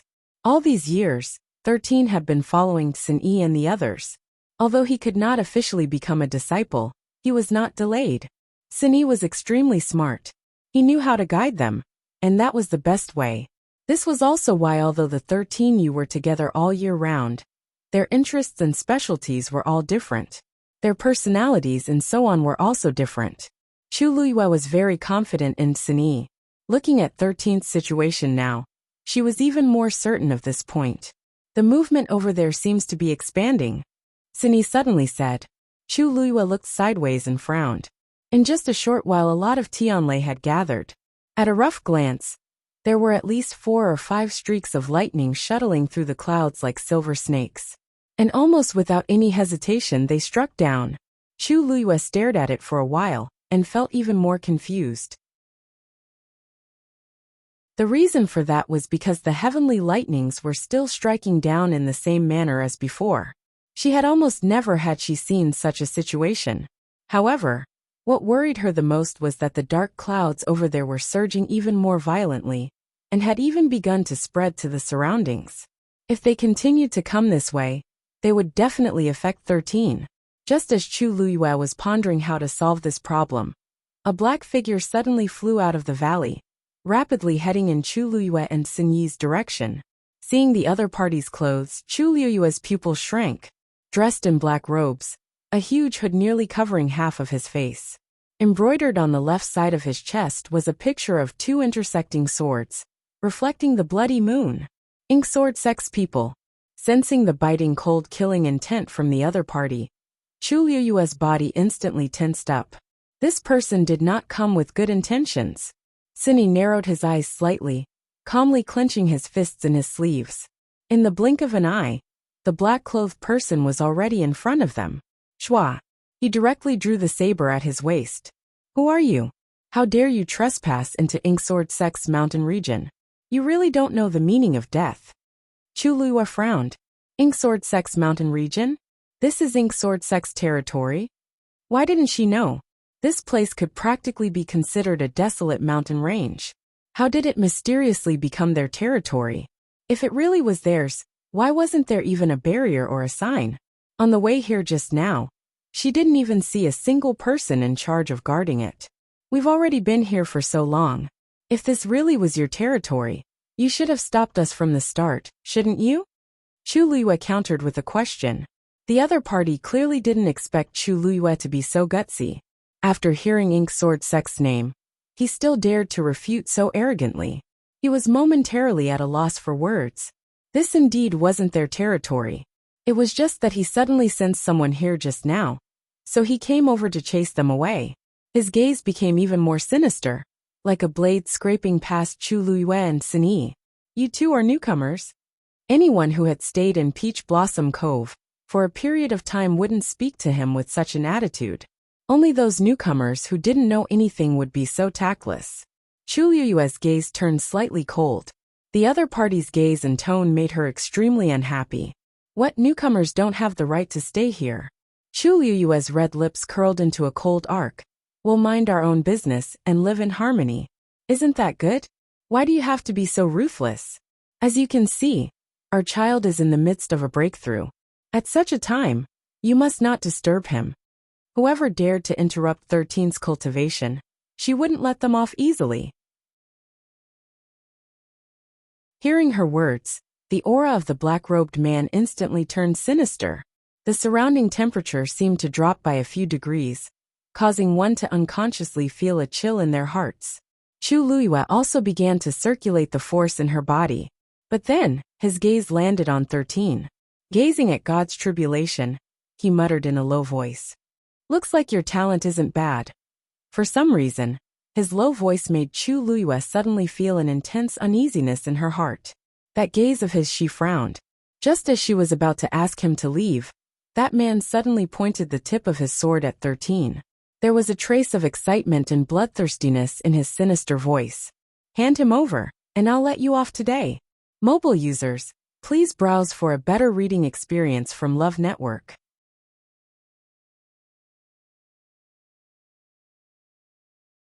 Chapter 1835. Chu Luiyue took a moment to understand what he was saying. At that moment, she almost laughed out loud. I'm sorry, I didn't hear what you said just now. Could you please repeat it? The black-robed man glanced at her coldly and said word by word. I said, hand him over to my ink sword sect. This was not a question, nor was it a negotiation. It was an order. Chu Luiyue was still smiling, but her eyes were much colder. Interesting. It had only been 3 days since she came to the Peach Blossom Dock, but she had already met the ink sword sect twice. The first time they snatched something from her. This time, they actually snatched someone from her. 13 is my man. He grew up with me. I'm afraid I can't agree to this request. Chu Luiyue said coldly. The black-robed man looked at her in surprise, as if he was shocked that she would say such a thing. Do you know how glorious it is to be able to enter my ink sword sect? Countless people in the Peach Blossom Dock have tried their best, but they couldn't enter my ink sword sect.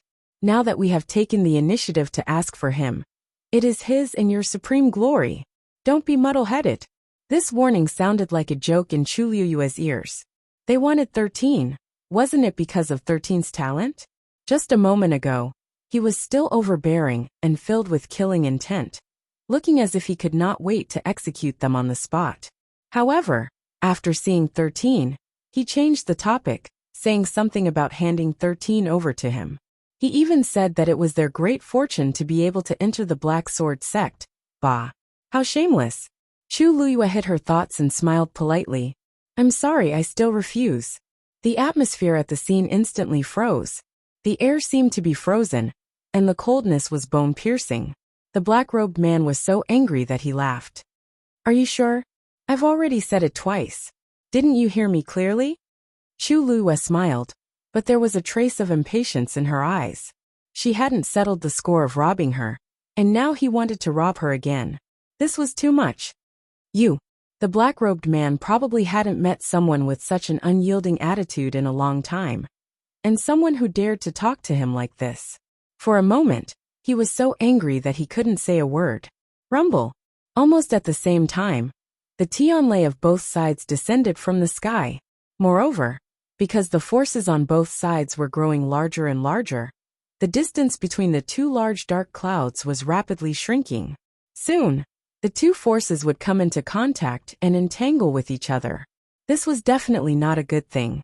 Training, especially when summoning Tianlei and preparing for a breakthrough, required absolute focus. At this time, any external influence could very likely lead to the failure of the breakthrough.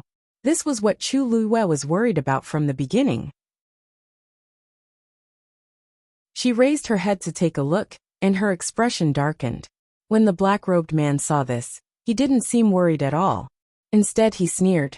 How can the Tianlei summoned by the divine tribulation be compared to the Tianlei we summoned? If you really choose to fight us head-on, the only one who will suffer in the end will be you. Whether it was the number of Tianlei or the tyrannical strength, 13th side couldn't be compared to the other side. If they really collided, it was tantamount to hitting a rock with an egg. The other side might not be affected much, but for 13, it was very likely that his breakthrough would fail. Hearing this, Chu Luiyue's mouth suddenly curved into a smile. Oh, is that so? Digression. Not only did she have a cold and a fever, but her period was also kicking the door. She was completely useless. Continued at 6 p.m. I am Iron Man Wong February. Mobile users, please browse for a better reading experience from Love Network.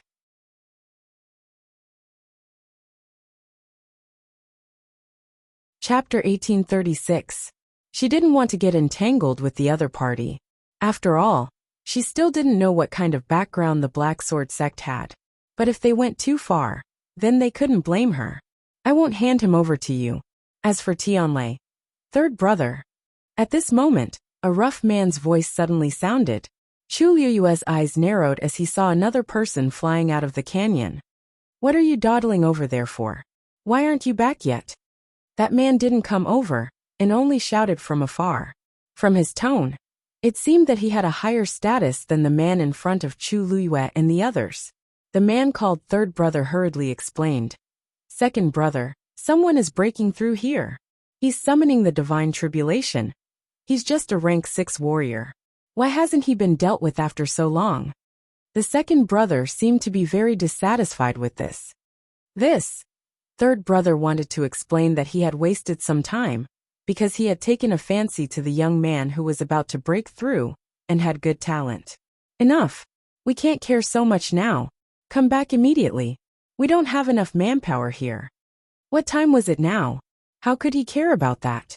Third brother could only respond, yes. He raised his foot, and was about to move when he turned around, and gave Chu Luyue a deep look. Since you're not willing, wait to collect that kid's corpse later. When all of Tianlei was activated, how would there be any room for that kid to break through? At that time, only death would await him. That kid was indeed a good seedling. If he was handed over, he might be able to get a lot of rewards. What a pity. A trace of unwillingness and resentment flashed across third brother's eyes as he left in a flash. Not long after, his figure disappeared behind the mountains. Tianlei was still descending. However, his movements didn't hesitate at all. In fact, he was in a hurry. Those who didn't know would think that he was rushing to do some mission. Chu Liyue's heart lit up. Sini, did that man say that they don't have enough manpower? Sini nodded. That's right. This was even more strange. What was going on over there? What was going on over there? How could someone say that they didn't have enough manpower when facing so many people from Tianlei? Chu Liyue frowned and fell into deep thought. At this moment, the edges of the two dark clouds in the sky had begun to touch each other. The commotion caused by 13th side could not be compared to the other side. At a glance, it was only 1/10 of the other party's size. Under such circumstances, the power of Tianlei that 13 summoned would most likely be devoured by the other party. This was also why the man had warned Chu Luyue before he left. This was a battle without any suspense to begin with. Chu Luyue looked at 13. He was already undergoing the tempering of the fourth Tianlei. From the flickering light, one could vaguely see that his clothes were torn and stained with blood.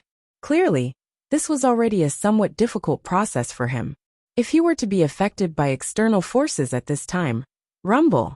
In the distance, Tianlei was descending on an even more terrifying scale. Thick dark clouds surged madly, covering the sky and the sun. The energy of heaven and earth gradually began to riot. Above 13's head, the fifth Tianlei in the clouds had already appeared. But it did not descend for a long time. Under the influence of that terrifying external force, the Tianlei was faintly showing signs of being absorbed. This could not continue. Chu Luyue made up his mind. When the other party's clouds covered and devoured 13's Tianlei, it would be too late. Sini took a step forward. Master, why don't I look after 13? Chu Liyue's expression was calm. His pitch-black eyes seemed to flash with a biting cold light. Whoosh! A snow-white longsword suddenly appeared in her hand.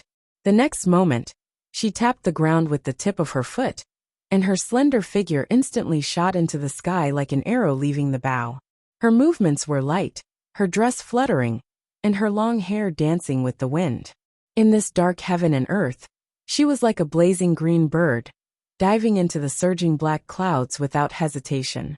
In the blink of an eye, she disappeared. Sini frowned slightly but soon relaxed. He did not move. A short silence. Immediately after, a sword light suddenly split open the thick layer of clouds. Scarlet Heaven sword break. Chu Liyue's figure appeared once again. The clouds that had originally begun to merge were actually split apart by her. Then the dark clouds, with her as the center, surged in two different directions. Sword energy overflowed and surged over. Sini raised his head and looked at the red figure floating in the sky. He narrowed his eyes slightly. Her figure was slightly thin and frail. Behind her was the sky full of dark clouds, and in front of her was the boundless sword light. She had become the only color in this world. Sini's tightly clenched hands slowly relaxed. A faint and long smile appeared in his usually calm eyes. Master is still master after all. The commotion caused by Chu Liyue's sword also attracted the attention of the people from Black Sword Sect. What's going on over there? Second brother raised his eyes to take a look, his thick brows tightly knitted together. That woman actually split the clouds apart? When he saw the scene clearly, there was finally a trace of disbelief in his voice. Beside him, third brother, who had just returned, was also stunned. That's not right. This was different from what he had imagined. They had attracted so much attention from Tianlei. Logically speaking, the other parties should not be able to fight them head-on. But now that woman. Where did that woman come from? Second brother was still staring at the scene as he asked anxiously. I don't know. Sensing his aura turn cold and severe. Third brother's heart trembled, and he unconsciously felt a lot more guilty. Smack! A loud slap sounded. Third brother staggered from the slap. The thick smell of blood instantly spread between his lips. But he did not dare to dodge, or even cry out in pain. Second brother, calm down. Second brother sneered. You don't know? Then what were you doing over there for so long? Third brother's face flushed red, and he was speechless. He did not care about the other party at all, so he did not even ask for their names or origins. From beginning to end, he only cared about wrangling with them. They thought they were dead for sure this time. Who knew that woman's strength was actually so powerful? Second brother looked over again, and saw that the clouds in the sky had been completely separated. There were painful roars and groans coming from the canyon below. Second brother glanced indifferently, suppressing the urge to go over and take a look. Continue. The most important thing now is still this matter. As for that woman's identity, they could just go back and investigate. Third brother was overjoyed that he had escaped a calamity. He hurriedly replied, Yes. Mobile users, please browse for a better reading experience from Love Network.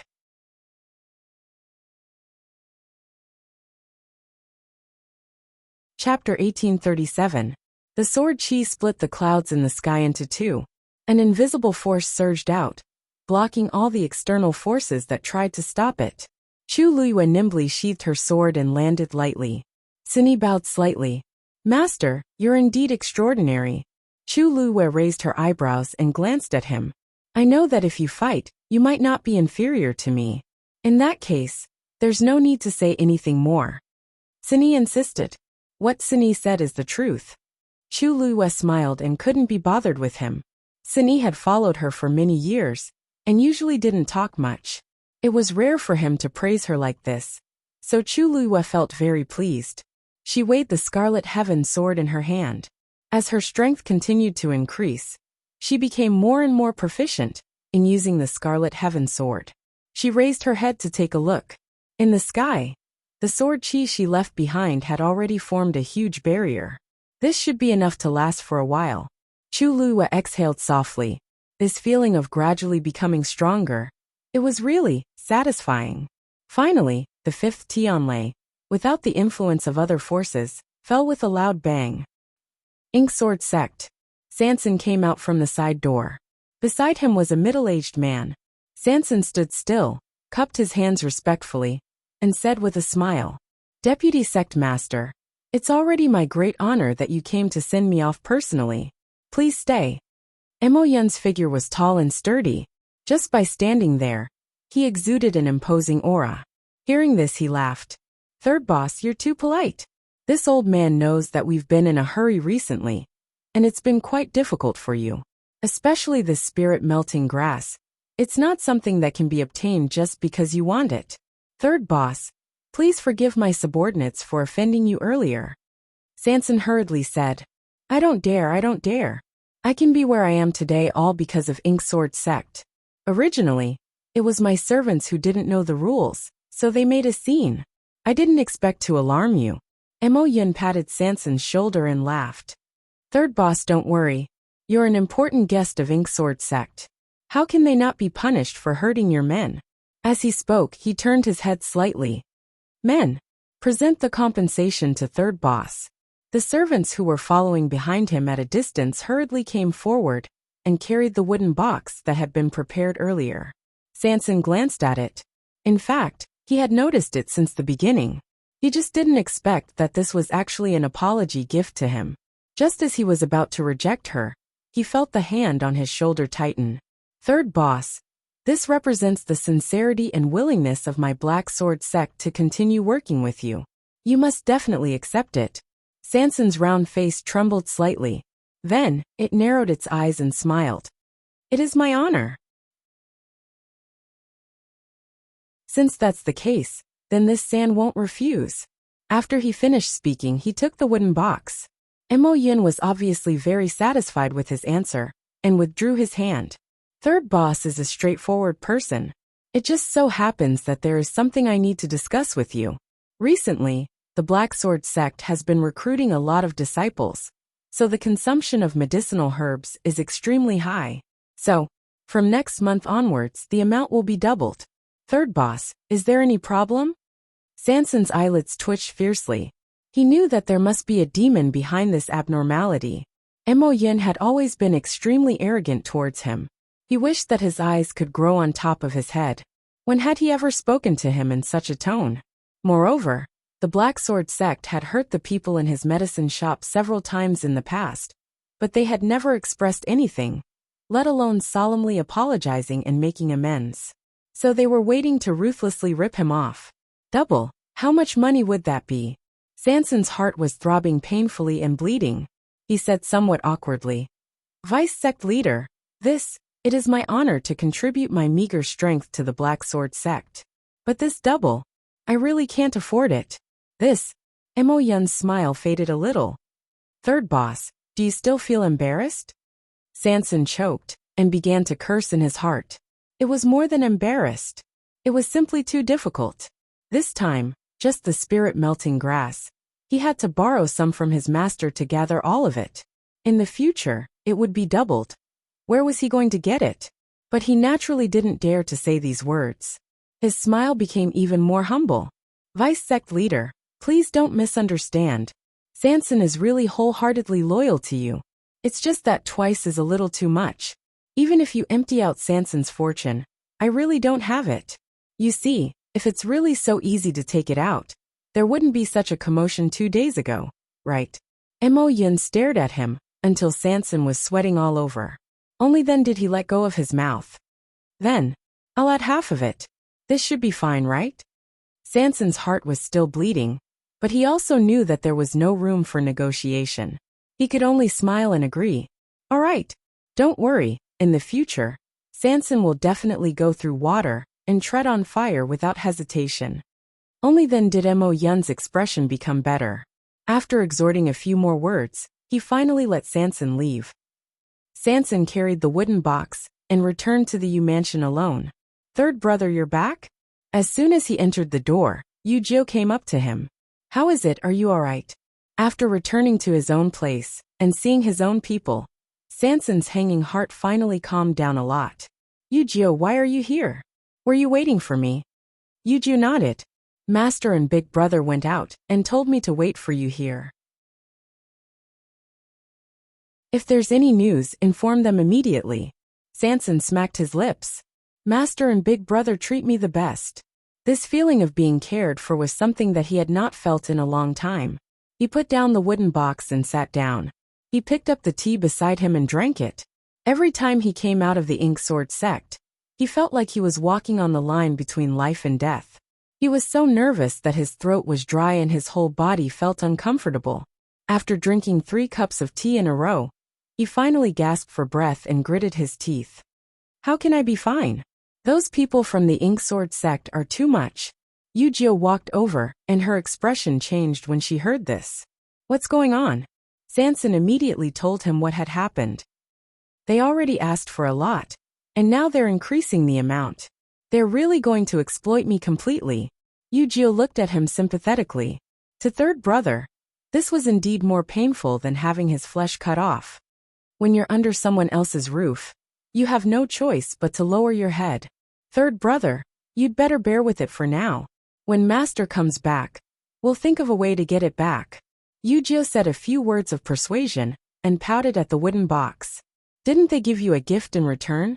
Sanson snorted. In any case, it won't be anything good. Yu Jio chuckled. It's better than nothing, isn't it? Let me help you take a look. As he spoke, he walked over and gently slashed with the wooden sword in his hand. The lock made of fine iron was silently cut in half. The cut was smooth and neat. Then he turned his wrist slightly and opened the wooden box. Yu Jio immediately took a few steps back. In the wooden box, there were a few human heads. Digression, my throat can't speak anymore. I'm drinking hot water like crazy. I will also strive for more chapters today. The time is not fixed. Everyone can read it before going to bed or read it tomorrow. Mobile users can browse and read it. A better reading experience comes from the Love Network.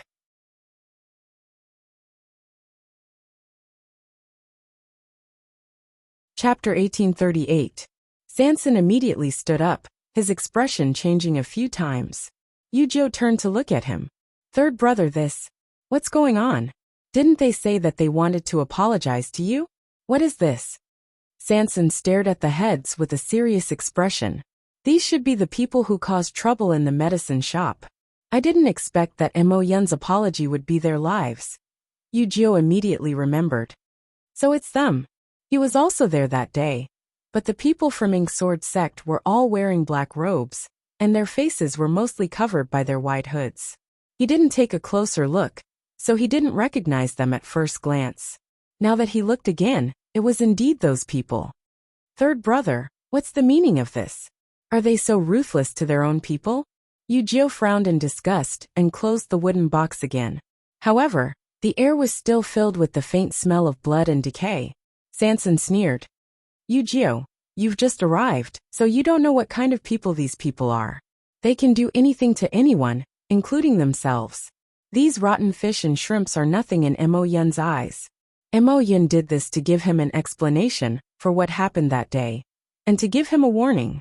Of course, he knew that if he asked Sanson for more things, it would definitely arouse Sanson's dissatisfaction.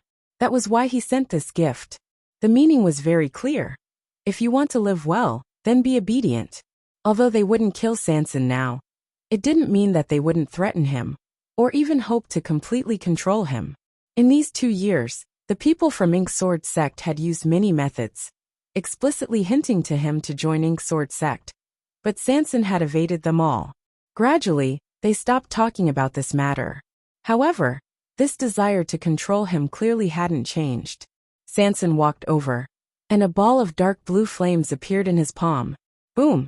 The wooden box, along with the heads inside, was quickly engulfed by the flames. In a short moment, it was burned to ashes. Yu-Ji-Oh looked at him in surprise and excitement. Third brother, you're good. When did you get such a skill? Sanson's talent was not bad, but it was only limited to martial artists. Only a celestial physician was capable of transforming the origin power into flames. At the mention of this, Sanson's face showed some joy, and he rubbed his meaty palms. This is naturally the opportunity of Qingshui Cliff.